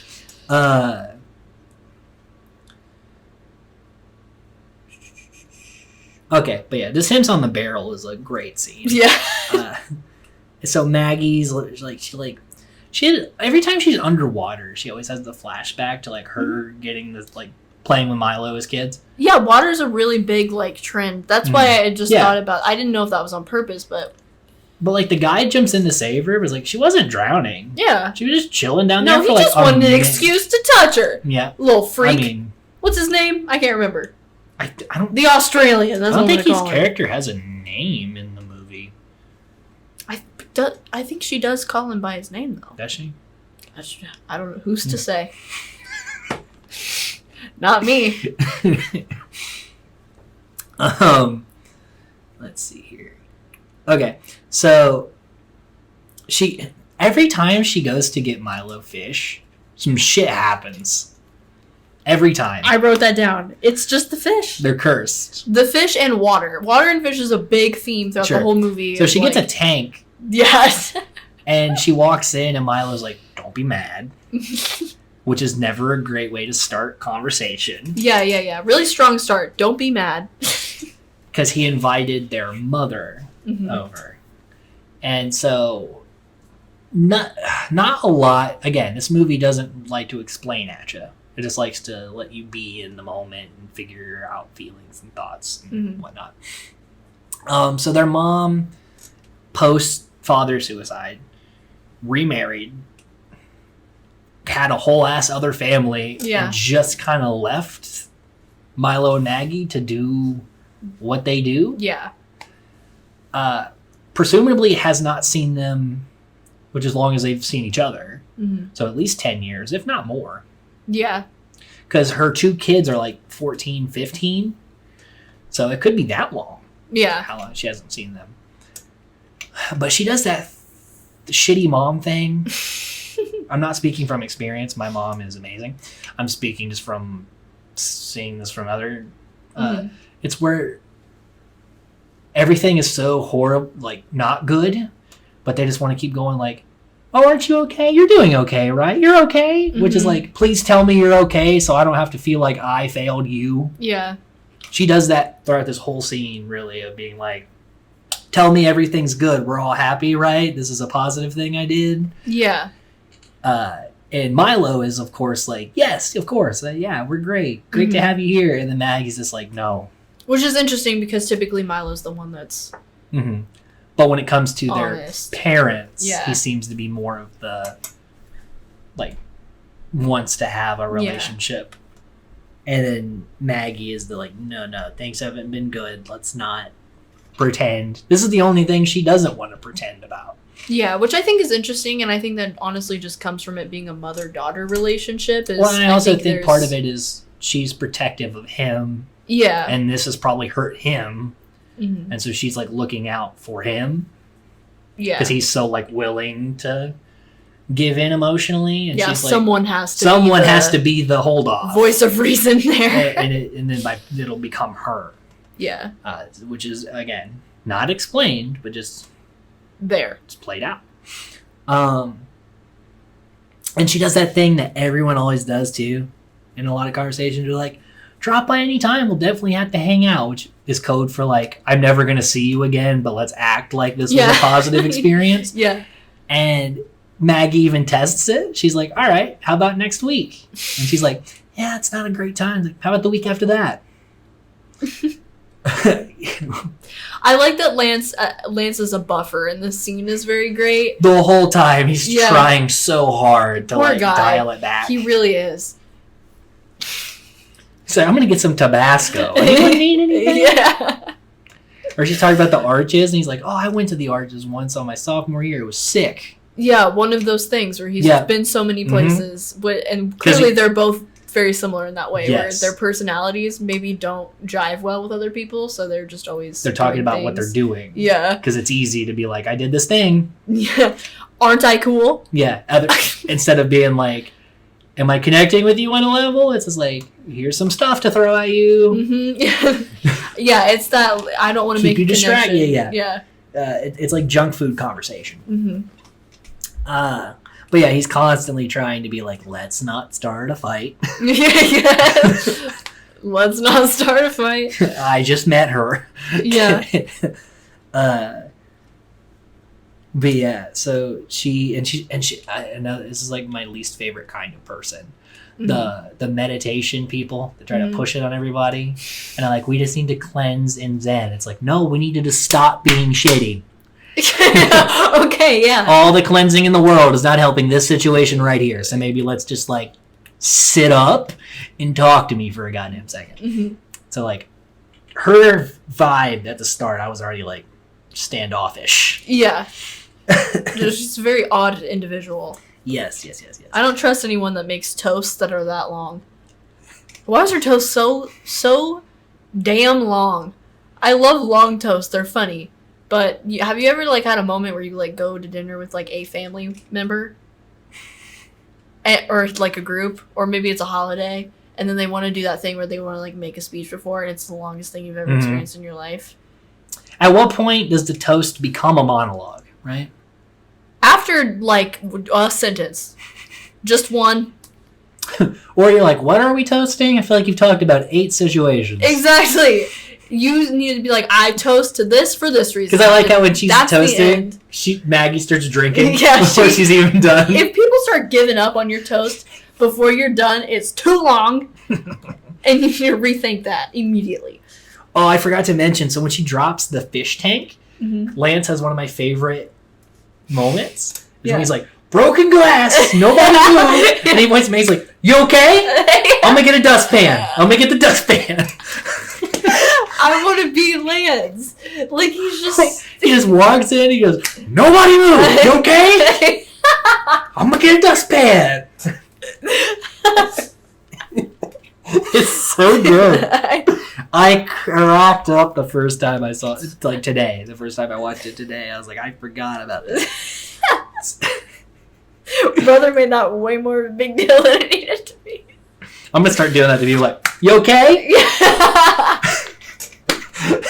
So scary. Because you feel like you're just like, yes, I'm fine. You're not going to say no. Just the snap and point. It's like, I'm good. Yeah.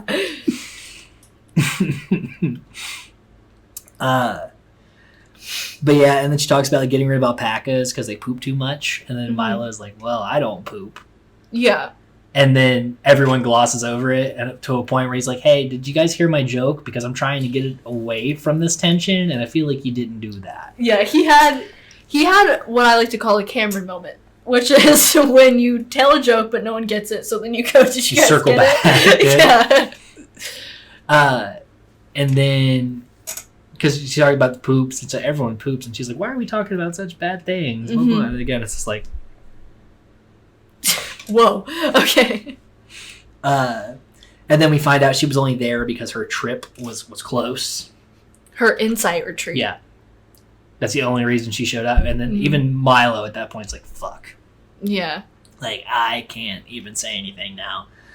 And then this is when Maggie literally is just like, listen, you're not a good mom. Whatever. Yeah. Like, stop this and just leave. We tried. Clearly didn't work out. And I'll see you later.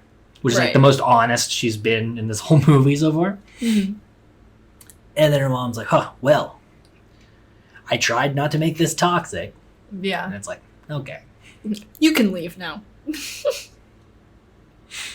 And Lance walks Yeah, out he's to like, the car. "Let me walk you out to your car." Yeah.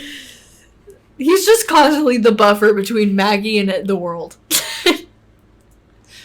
And then we also get this like interesting, and this was improvised, with Maggie and Lance, where he's got like these shoes that have the toes in them, and she's like, "What is that? A shoe?" Or he's like, "It's like a hybrid between a shoe and a foot." And Yeah. so that was completely improvised. Oh, that was? Yeah. Oh, okay. And then he's also like eating a waffle like with his hand. Yeah. And she's like, people usually use a knife and fork for that. And he's like, yeah, I'm not most people. That's why you love me, right? And she like says nothing. Yeah. So again, great improvised scene.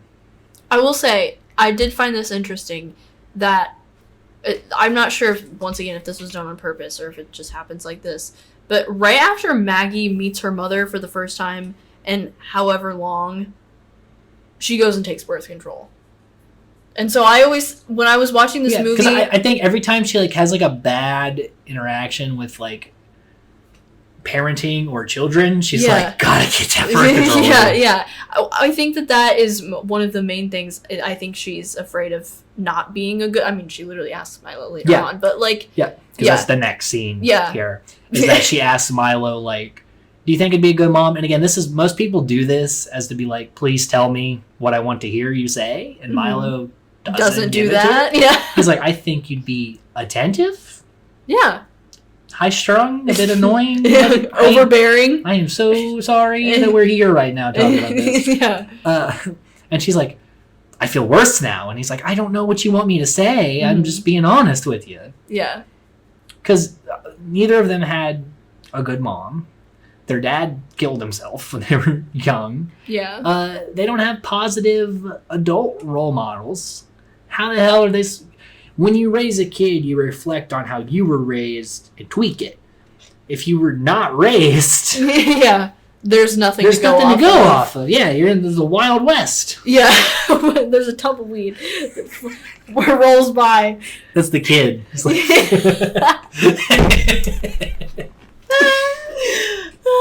but yeah, so like, and she comes to that realization later. It's like, maybe I shouldn't be a parent. Yeah. And it could come later, but it's, if you're unsure and you feel like you need to ask somebody, don't. Right? Because if you even have to like be like, everyone's got their doubts, but if you have to like try to validate how you'll be as a parent, just don't be a parent. Yeah, like, I'd be a good mom, right? Really? Right? You think so? Yeah. You really think I would be? Yeah. Like, no, now you're making me think that you're not. Because you're really scared of me. Yeah. If I was your kid right now, I'd be terrified. Yeah.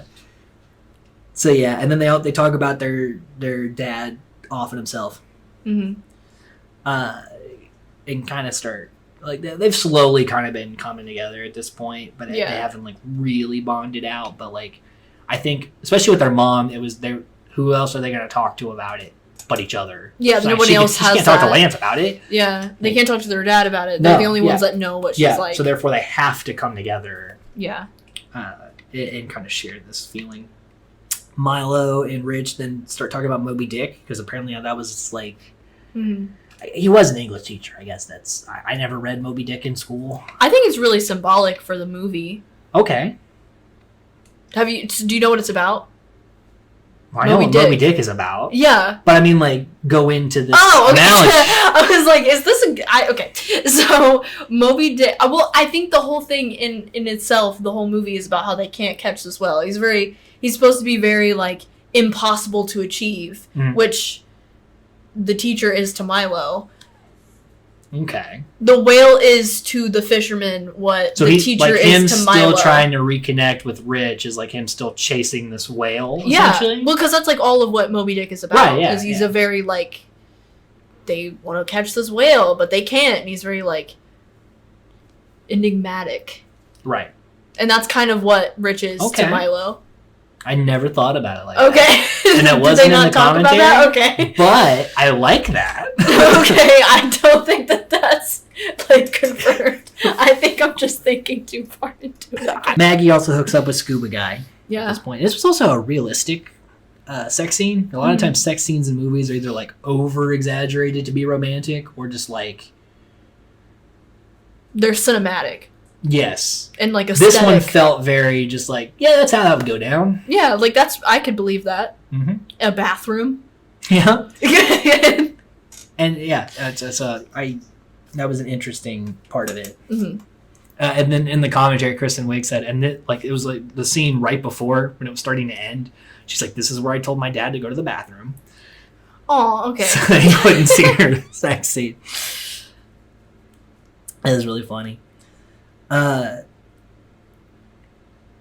Maggie also takes a bath, like a guilty bath.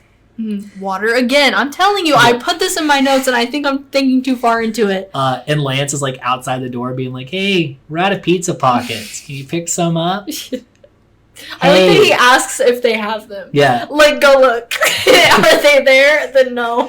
And then like she sinks into the tub, and he's still like, "You there?" Yeah. They're like at work, right? Yes. They're like at the damn. And he's like, "Landmines, man. Yeah. We're always walking around. You just mess around, blow your nuts off." And you're like, "Where are my nuts at? I thought they were there a second ago." Oh, they're over there, sliding down that wall. And it's so funny because then Milo goes like, yeah, "What?" Milo looks. It's such a good like reactions to what because Lance is so just like straight faced and serious, and then Milo's just yeah, like he's. But yeah, so they are bonding organically, and then he kind of uses Lance's advice to reconnect with Maggie over the telling her she wouldn't be a good mom thing, because he's like, Lance, like a lot of the times I just walk in, even if I don't know what I said, I just apologize, see where that goes. And that's exactly what Milo does. Yeah. He walks in and apologizes, and then starts to like bridge back to her. So I thought that was funny. Yeah. That, like, He does actually take he something takes from his Lance. advice Yeah. from Lance to get like reconnect with the sister a little bit. And this is probably one of the best scenes in the movie for comedy and something positive. Yeah. Is that Maggie's like cleans Milo's so she like gives him the gas, but then he's like, "You should take the gas." Yeah. And she's like, "No," and he's like, "Everyone's doing it." And he starts naming all these people, which were actually people Bill Hader went to high school with. He was naming high school people. Okay. And this whole scene is improvised. They just let Kristen Wiig and Bill Hader. Yeah, you can kind of And tell. you can tell. Yeah. It's very much they're bouncing off of each other. So like they're both gassed up, and she has this headgear on. Yeah. She's like, "I got one question. Are you going to prom with me?" And he's got like the teeth, and he's like messing with. And he like pretends to hit her, and she flinches, and then she goes to hit him, and then she's like, "Oh, my elbow hit your arm muscle." And he's like, "Mister, your elbow." He's like, "Mister, your elbow and my arm muscle. That's a very... Now my paper route screwed." Yeah. That's one of those moments where you can definitely tell that's just them being them, and they do the whole farting thing where Bill That is as making well, the noise yeah. and she's doing that, and you can see them both laughing so hard, and it's an actual like they're just having fun in the scene, but as characters, this is the first time they've been able to like let their hair down and just be their weird selves in this dentist office. Yeah, right. And so I loved it. But again, as being fans of both of them in SNL, this is very much like they're in a sketch together vibes where they're just laughing and walking around trying to kind of make each other smile. Yeah.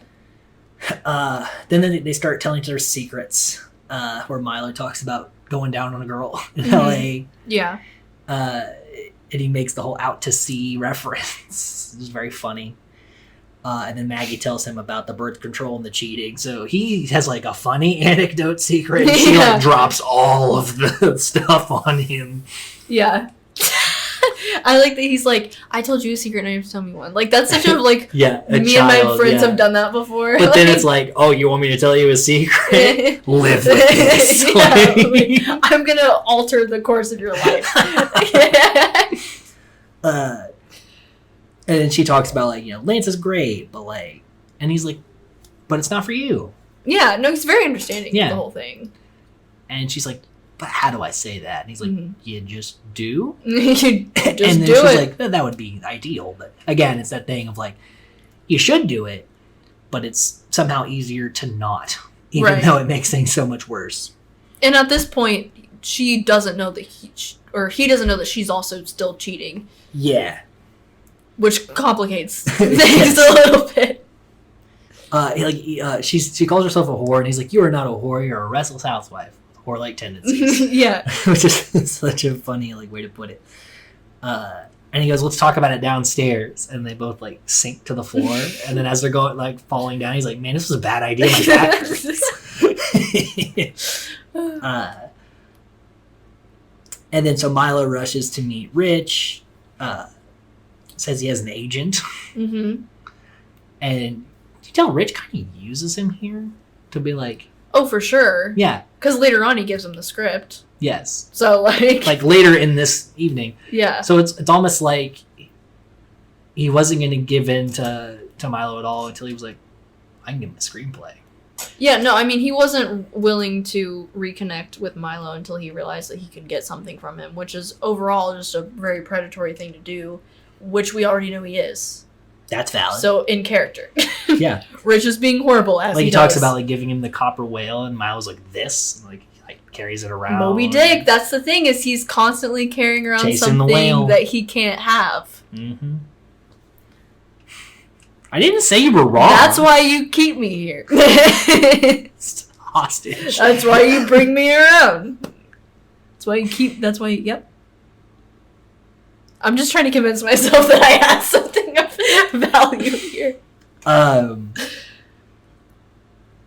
Then we cut to Maggie and Lance watching Deadliest Catch, which is like, so like you see how like not romantic they are. Yeah, that even when they're trying to watch a show, she corrects him. Yeah, And he's also, they're talking and it's about not even in a crabs. funny way. Yeah. When he's like lobster cages, and he's Mhm. like, well, it's crabs, like they're all around. He's like, oh, I guess so. And then she's like, yeah, that's really what it is. No, like for real. Yeah. Milo hooks up with Rich, and you think like, oh, are they reconnecting? But then in the morning, he's like, you need to leave, and like it's immediately back to like the secret. Yeah, and then gives him the script Gives to him give the to his agent. the screenplay. Then tells him to get the hell out. Get out of here! Lock He the said- door. He said, lock the door behind you. So Milo's late to work. Mm-hmm. And Maggie's upset with that because she's like projecting Yeah, onto Milo. And, because like, she sleeps with her scuba instructor again. yeah, and then for like the second time. is in the car screaming like bullshit, bullshit, bullshit, Yeah. bullshit, bullshit. Like as if that wasn't a full decision Yeah. she made herself. And it's like she screams into a pillow, and I love Milo's reaction. He's like, okay, this is a lot. Which, yeah, It's very real. I've had one of those Yeah. moments on both sides. And that's when he starts singing. I can't remember the name. Nothing's of the Gonna song. Stop Us Now by Starship, right? Thank you. Yeah. I I sing that for choir. I don't just know that song.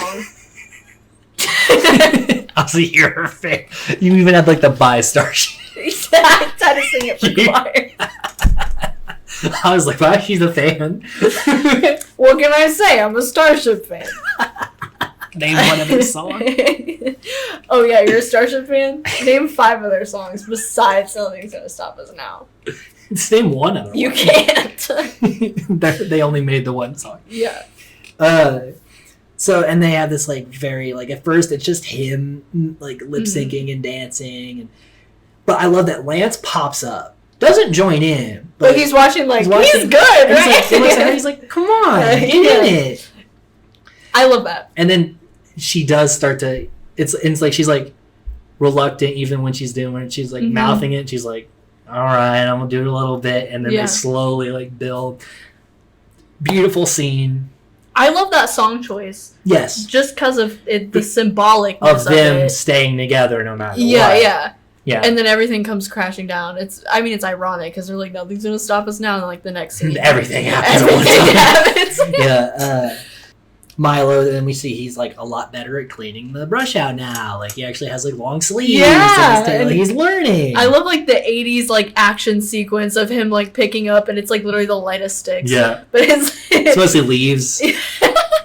But he's doing better. And Lance is like, love that for you. And then Milo goes to talk to Rich, and like his son answers the door, and then Rich's like, "What are you doing here? This is my family." Oh, that was scary. I hate him. I know you're supposed to, and that's not like a hot take. And he's like, "I didn't do this on purpose." Yeah, that's really where you start to feel bad for Milo, because it's like he's feeling for this person that's never going to choose him. So then Milo gets drunk and almost jumps off a building. Like his dad. And then Maggie's obviously pissed off. Mm-hmm. And he's like, "I wasn't going to jump." And she's like, "How do I know? How do I know that? How am I supposed to like be like, oh, he wouldn't have done it?" Yeah. Yeah, it's like, I can't sleep with that. Mm-hmm. Also, there's a fun part where Milo is like looking through Rich's screenplay, and he actually like hates it. Yeah, he's like, what? He gets like a third way through it, and he's like, ugh. Throwing that away. So I love that. Yeah. For him. I like that that's kind of him taking back his own. But it's also like, it's not a good screenplay. Yeah, obviously. Anyone who likes Moby Dick that much is not going to write any... That's mean. That's I'm like not going to continue. Stereotypical English teacher. Like, yeah. builds their whole like personality around a book. Yeah, we get it. That's how I'm not going to say anything because I love her, but my English teacher really loved The Outsiders, and like I love that for her. But like it was a lot. It's a little much. I love her though. I hope she's doing well. I'm being dead ass serious. I didn't say that. Okay. And then Milo, this is where he talks about like the bully he had, and his dad was like, "Well, he'll peak in high school and you'll be successful." And he's like, "I looked him up, and he's an electrician with a family. He's doing fine. Like, I tried to kill myself twice now." Yeah. I'm on a tip too. Like, yeah. Like, good Lord. Yeah. Which I think is how it realistically does go. Because it's like sometimes if you're having like a shitty go, you're like, well, in the future it's going to be better. But what if it doesn't get better? Mm-hmm. How do you even think about that? How do you process that, I mean, I think it's... Because he can't even talk to his dad about it anymore. His dad's dead. Yeah, and I definitely think that, I feel that kind of... I used to think a lot, like, oh, when I get out of high school, it'll be different. But then, like, you have to think, like, that's not realistic. Well, you got to do the work to make it different. Right, but there's so many things happening. So many things. There's so many things that you can't control. Yeah. And, it's a day-to-day thing. You're just trying to get a win in the day kind of deal. But I think it takes a while to get there in a mindset-wise, especially in this particular circumstance. Mm-hmm. Because I've had those thoughts. I've been like, looking at the edge, like, this is it. Yeah, I've been the person saying I'm going to be better than the people that used to bully me, and I've been the person that's been just as bad as the people that used to bully me, so... And they also talk about, like, he's like, I was supposed to be a famous actor, and she's like, no one's a famous actor. He's like, George Clooney is a famous actor. She's like, okay, George Clooney. One exception. He's the only actor. But I also relate to that. Like, success, famous actor, there's varying levels of it, right? Yeah. It's like I tell you all the time when you're like, I'm not actually a director, I'm failing. Okay, just exposing all my insecurities. And I'm like, as long as you're doing the thing, you're on your way there, progress is progress. Why do I need a therapist when I have you? You have a podcast. I have you this. Just sit this close to someone and they tell you, like, you're going to get it together, okay? You okay? You good? Yeah, you doing good? I'm going to get the dustpan. The metaphorical dustpan, and we're going to sweep up this baggage. Sweep up baggage. That's a way to put it. Keep going. Okay. Had enough of me. So they find like the old skeletons and costumes and stuff, like the dress that he puts on. Mm-hmm. And so they dress up. So he dresses up in this like drag, and it's essentially what it is. Yeah. And she has the old like undead cowboy. Yeah. Mm-hmm. And like they're literally like reliving their childhood, right? Mm-hmm. They're going to the place they grew up at, this little Halloween, this which looks fun. This little like Halloween parade deal, like Yeah. with all the lights and shit. Like, Yeah. that's dope. Sign me up for that. I Yeah. want to go. Yeah, that was fun. Yeah. Aesthetically very pleasing to look at, Yes. too, on A film. very chill vibe. Yeah. That like you. She's like, I had my first wine cooler here. Yeah. And it's like I could see someone doing that. Yeah. And then he was like, "Who?" And she says the name, and he's like, "Oh yeah, that makes sense." Yeah. And like they're reminiscing of like these Mhm. old times. Like they talk about this other girl who like has 3 kids now. He's like, 3 kids? Oh man, crazy. Yeah. You know? So like they're literally walking down memory lane. Yeah. I was going to say, like, yeah. Yeah. I got you. It's also a funny line when he's getting in the dress and he's like, "I have a body like a frog." She's like, "What does that even mean?" And he's like, "Belly, long arms, legs." But when he says it, you're like, yeah, that makes sense. Yeah. That is a frog. He described it perfectly. This guy comes up. The Headless Horseman guy? And he's like, "Ah!" And then he keeps going with the like, he's like, "Ah. Yeah. And Billy is like, "The fuck out of here." Because fucking people. He's walking. That was because they're very having mean. like a moment. Yeah. This guy pops in and he's like, "Get the fuck out of here." That guy. Can you believe him? But I love that Maggie laughs. Yeah. And that doesn't feel like it was in the script. Like her genuinely being like, LOL. Like that's, yeah. Fucking people. Yeah. And then they talk about their psychiatrist, Mm-hmm. Mamie Mortimer, which like what a name. A mouthful. They talk about they're like she wasn't even, she was in good shape, but she had these huge sweaters on. So did you write in your journal today? Everything's a journal. Your dad killed himself. Write in a journal. You're fine.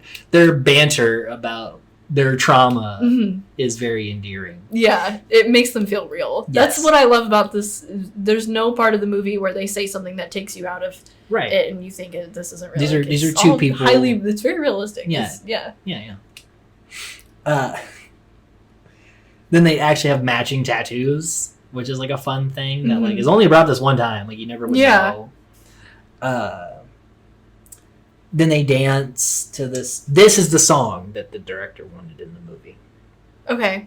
It's like called like Extraterrestrial or something, where he was like them like talking as it's like building up, and then like he had that in mind like when he was writing the script. When they were rehearsing, they played it in the background so the actors could time it out. Oh, okay. Like, yeah. It was very like he said like that was like that song kind of helped him spark the idea of this whole thing, so it had to be in there. Yeah. The whole soundtrack is really good. It's great. Great soundtrack. There's many songs in the background that play that I listen to. Also, now. when they're dancing, there's this person with a jellyfish costume in the background. I was gonna bring this up. Yes, that is a killer costume. Right? I want to be a jellyfish. And it's like simple because it's kind of like an umbrella just with like tassels. But yeah, like, they were dancing with it, like they were moving the thing, and I was like, "That's wonderful." Yeah, I love that. I'm glad you noticed. Yeah, because that's like the first time I watched it, not even like the later times. I was like, that jellyfish costume. That jellyfish costume was rad as hell, and I want it. And then so like they're having this moment, and then she sees Rich's name pop up on Milo's phone, and she's like, "The fuck, dude." Yeah. Because we learned she was the one that exposed their relationship, and because she's protecting her brother. As she should. This guy was preying on her younger brother. Mm-hmm. She stepped in. Yeah. And this is probably why they didn't talk for 10 years. Yeah. This is a big part of that. Mm-hmm. And he's like, well, whatever, I'm an adult now. And she's like, it's still weird. It's still gross. Yeah, like we're still groomed. Yeah, and he's like, well, you know, I was 15. You know, I had all the boyfriends. It was hard for people to love me. And she's like, he just wanted to fuck you. And he's like, so? And so what if I was 15? And then she's like, yeah, looking back on it now, I know I was right. Like, I'll die on this hill. Yeah, because she's carried so much guilt and sort of, you know. As you would. You kind of would second guess yourself as a teenager making that decision. So, yeah, they kind of have an argument. Then she thinks she's pregnant. She goes home and vomits. Mm-hmm. And so she's like, shit, because she missed a pill. Mm-hmm. She's like, oh, no, like, I'm pregnant. And it's like she goes to get, like, a pregnancy test, but can't. Because the workers there is like, you need help with anything? And she's like, nope. And she hands it back to her just for her to put it on the shelf. She's like, thanks for putting that back on the shelf. Now, what else do I need in this item? I have been in that situation before. Buying a pregnancy test? Yes. Yeah, that exact... You, for yourself, obviously. Yeah, of course. Yeah. I missed a pill. Yeah. What are we doing? I ask myself that question all the time. What are we doing? But no, I've been like at like a CVS to like buy a pregnancy test, but like as a guy, I don't know where they are. What? I don't know what the shit is. You don't know where they are? No. And so like I was like looking around for it. So then obviously they see you looking around, like, you need help with anything, and I just left. You just left. Yeah, I'm like, we're just gonna have to roll the dice. So I can't go back in there. They know my face now. That was the only CVS in town. Go get.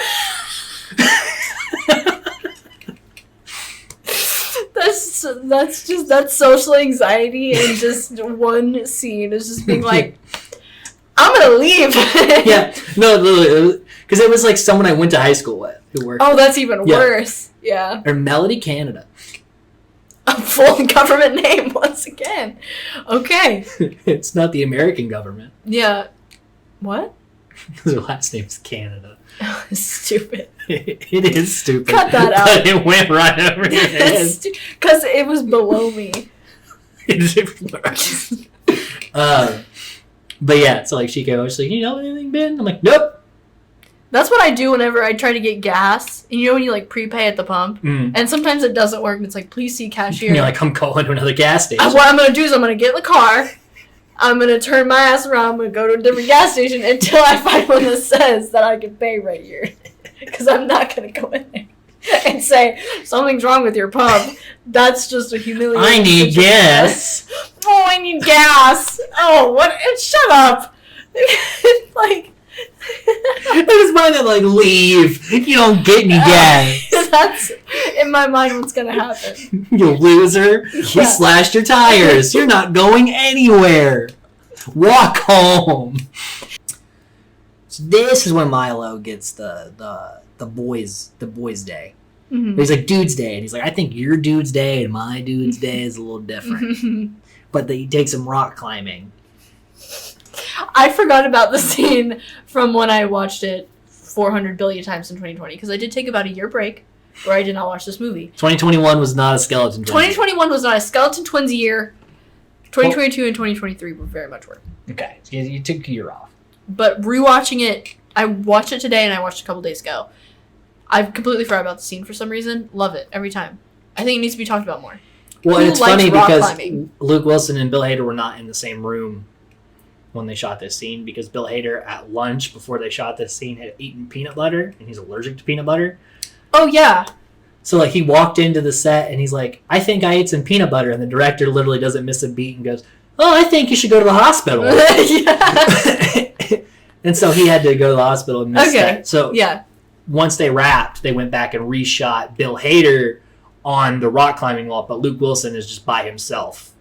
Okay, talking to nothing. Mm-hmm. And then Bill Hader they reshot him talking down. I love that whole scene. But yeah, when he's just like, I'm uncomfortable, I want to go home, and he's like, you're doing great, man, you just gotta keep going. And he's like, the guys are hot, but I don't want to be here. Yeah. But, as someone who's been rock climbing, it's not fun, and you can't convince me that anyone likes doing that. Yeah, they had a rock climbing wall like my college campus, and I remember like Ball State? Yes. Is what you're talking about? Okay. And I remember like I was just making sure. I was like talking to this girl, and she's like, "We should do the rock climbing thing." So now I had to have like a first date conversation, like while struggling to get up a wall. Like I'm talking about like struggling, but like she's been up this wall a bunch, you know. So she's like a moment. So she's like way up there, and I'm trying to be like, so what do you do when you're not up here? When you're not up here on the wall? Because you live on the wall. What do you do when you're not 10 feet off the ground? Huh? Oh, man. I remember, yeah. So You know, I've been there. I've been Yeah, there, shoes. you've had a lot of experience. That's why I said I really like this. It resonated with me a lot this time around. We had very different reasons for resonating with the movie, but I appreciate your perspective. So this, you know, if you're on a first date with someone on a rock climbing wall, maybe like prepare a bit. Like I should have like spent a day on the wall beforehand. Yeah. Because like I maybe said like stretch before 8 words to her because I got stuck in the middle. Oh no. Because you know, like when you mess up and like you can't reach any other pet, like you know what I mean. You're in that like weird checkers position where you can't move. Yeah. And so you're just like, I'm here. I live here. Forever. And she's like up at the top, like, you coming? And you're like, I don't think so. Oh, I hate rock climbing. Like, well, I guess this was a horrible first date. Never gonna see you again? All right. My elementary school had a rock climbing wall. Much more innocent, yes. Yeah. A cruise ship I was on had a rock climbing wall. Are we just gonna keep one-upping each other? Go ahead. I've climbed a real rock wall. You mean a real rock wall? You mean a mountain? I guess, yeah. I've been on a real rock wall. I had a rock once. I've owned a rock. Oh shit, that's funny. So, but yeah, they're having like this, like they're bonding. Mm-hmm. Milo's even like, oh, that was fun after like the struggling and the ball squeezing. Yep. So Maggie runs into an old classmate who has a child, but like hates that she has a child. Like she's like little shits, and the child that hates that it's they like have a mom cursing and flipping her off. She's like, back at you. Yeah, and they're like, they're like a yogurt. Yeah, they're essentially like an orange leaf. Yeah, yeah. And it's so funny because we cut to her just like sitting with like, she's in like a colorful, essentially orange leaf, with like a thing of frozen. So like this very bright, fun place. And she's like clearly at a low. Yeah. So it's the contrast of it all is funny. Because you cut to her with like this pink yogurt. Yeah. It's like, you know? I also love that the booth is so comically large. That she looks like a child. Yeah, she looks like a kid in it, yeah. Yeah.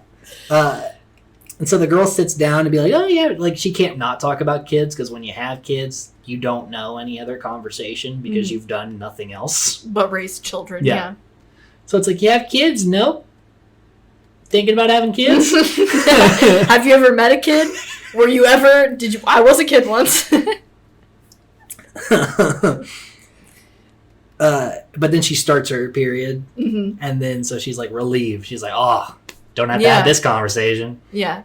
Little does she know. All right. Because Milo kind of hints to Lance, like, she likes to hide stuff, like, in literally. places you'd never think of. Yeah. And he's like, I don't think she would. And you're like, bro, Lance. Lance, baby, honey, look at me. Thank you. Go look at the decorative stones. So, she comes back with fish, again, something for this fish tank. And Lance has her birth control. So it's like, oh, jig's up. I also love that Milo's sitting outside playing with the little things of toys from the childhood. Having no idea what's happening inside this house. Yeah. And so she then tells him about that and drops that, like, oh, and I also cheated on you with 3 people. And then tries to be like, let's talk. And he's like, mm-mm.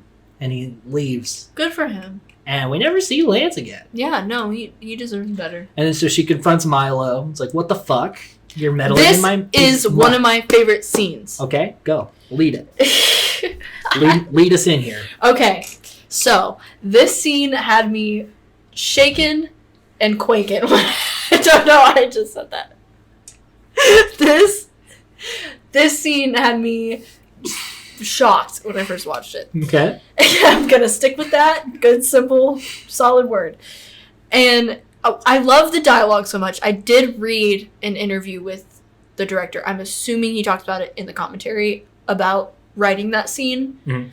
And like how difficult it was to like write it and everything. I had read something about that before, so I already love it because of his commentary and like how hard it was for him to write something so sad. And like, and also if you've never been through a divorce or anything like that, it's kind of hard to write those emotions. Yeah, I mean, Well, the scene between like Maggie and Milo, Yeah, I know. when she comes out, But she's coming mad about him meddling yeah, her. like because you and if you haven't been in that yet, then you don't know. Yeah, because I feel like when it would be very easy to write that script and make it like Milo won the argument, but he wrote it in a way where neither of them win. They both walk away extremely hurt. Yeah, Milo shouldn't have meddled, but she shouldn't have been in the situation to begin with.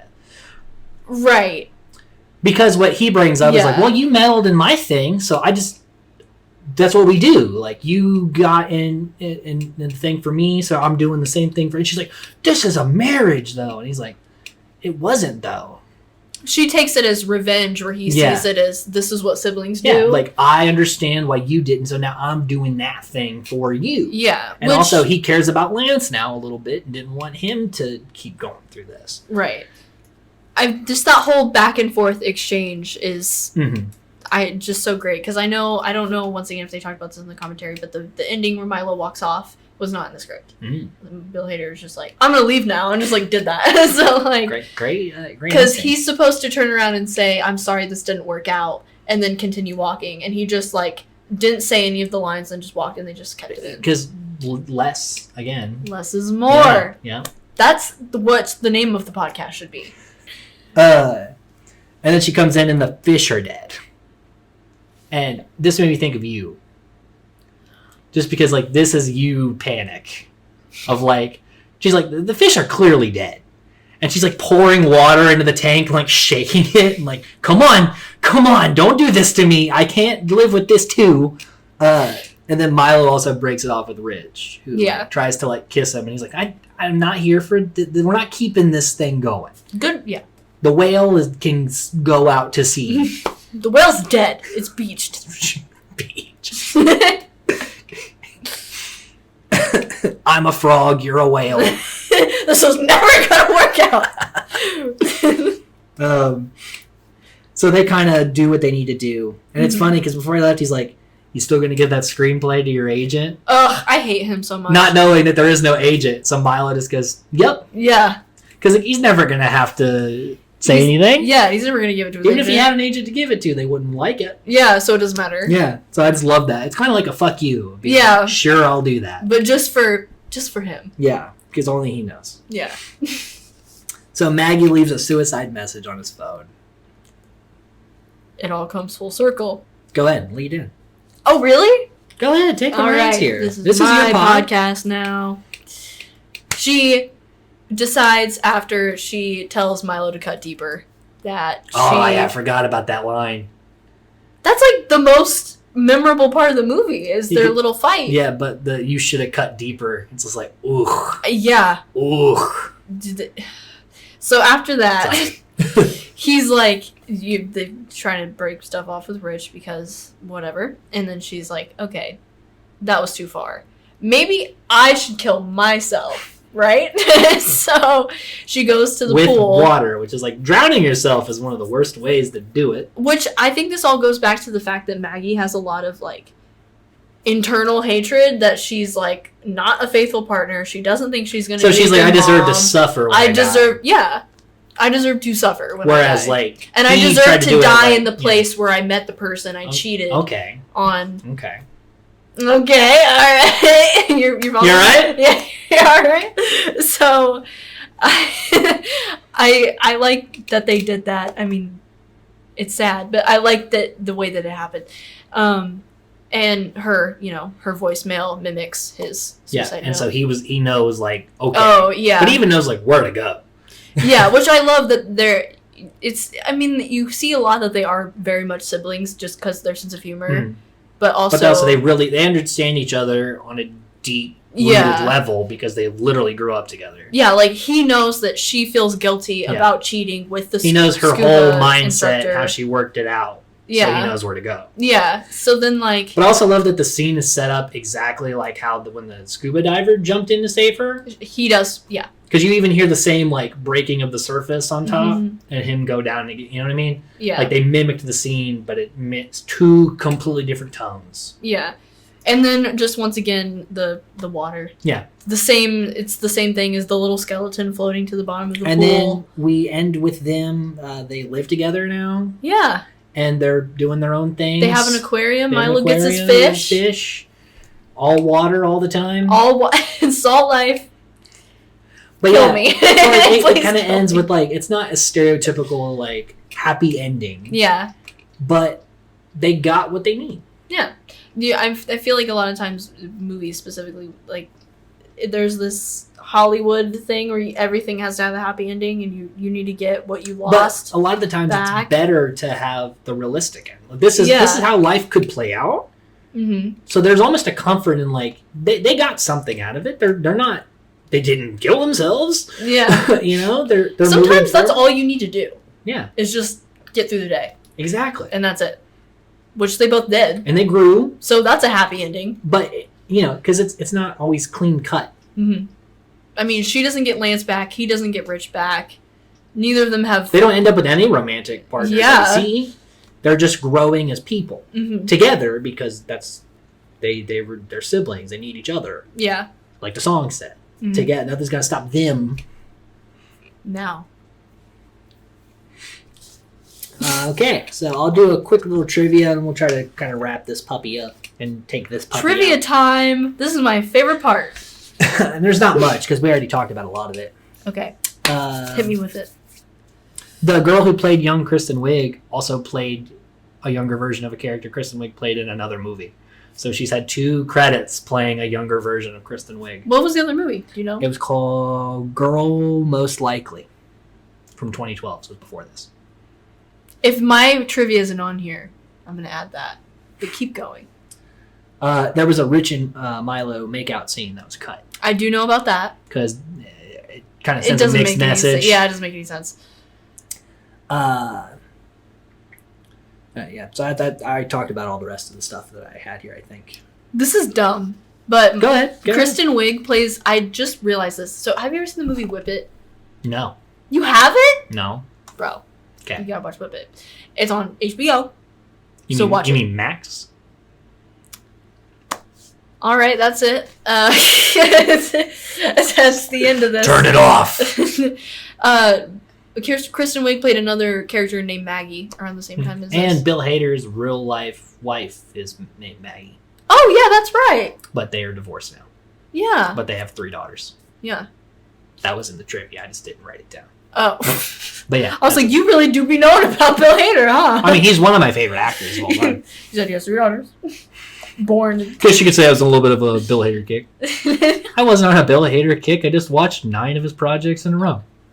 I just watched Superbad and Barry and this. That's not fair, though, because I've been watching Barry since it first came out, so. Okay. I was the original. But you watched Cloudy with the Chance of Meatballs when it came out. Did I?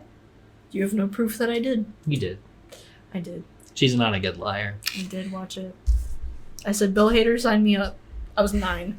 That's a cool 9-year-old. Yeah. My mom always liked Stefan, so. It's a great... I mean, Bill Hader's SNL run, usually Kristen Wiig's too, they had like multiple characters that were recurring. Like Stefan, the old Anchorman, can't remember, Herb Wellington. Yeah. The Californians, that's a good one. For was an amazing one. And Kristen Wiig was all there, California. But she also had Denise and the Target lady. Yeah. Because I always, every time I eat almonds, I go, I just need half this almond. I like that you're eating almonds often enough for this to be a recurring thing in your life. Because we have chocolate almonds at AMC. Oh, we do? And the director/writer was very passionate about this project. And with those details, because it's all the subtle, small things that came together to make this thing work as well. So, I mean, really, this is a great movie. This isn't just like a good movie. This is like a great movie. This is the best movie. Isn't this like your favorite movie of all time? Mm-hmm. So, I mean, could you not tell? It's not. It's probably in my top 100.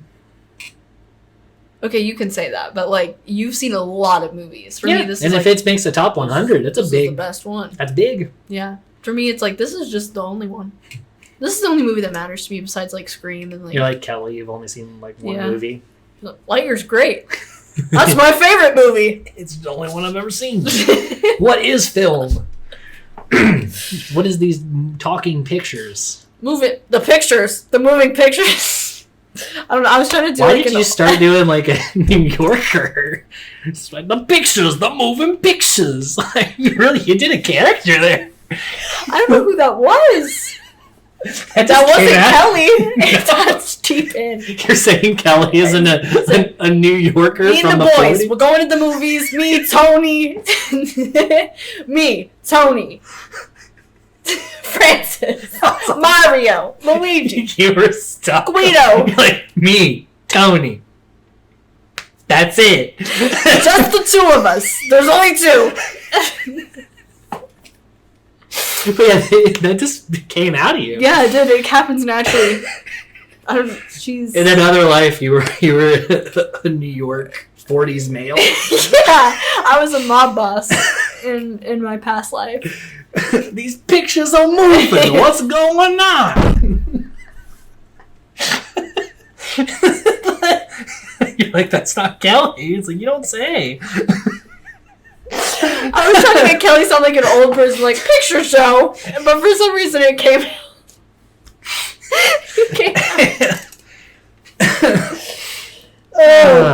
Oh no, that's getting worse and worse. So that's the Skeleton Twins. Yep. Next time we'll be covering Fred the movie. Well, you never uploaded Billy Madison. Will be out by the time this hits. Oh, so then never mind. It's there. Go watch it. So we're doing Fred the movie, Mm-hmm. which I'm very excited to do. Me as well. So the next few pods, I'm fairly optimistic about. Yeah. Because we're doing the Fred movies and then Hubie Halloween. That is what it'll be. I've never seen it before. And then we'll get back to our normal schedule of a couple of YouTuber movies. Adam Sandler. Our normal schedule. YouTuber movies. Adam Sandler. You know. Moving pictures! Stop! Our normal schedules. Adam Sandler. Okay. He's a Billy Madison.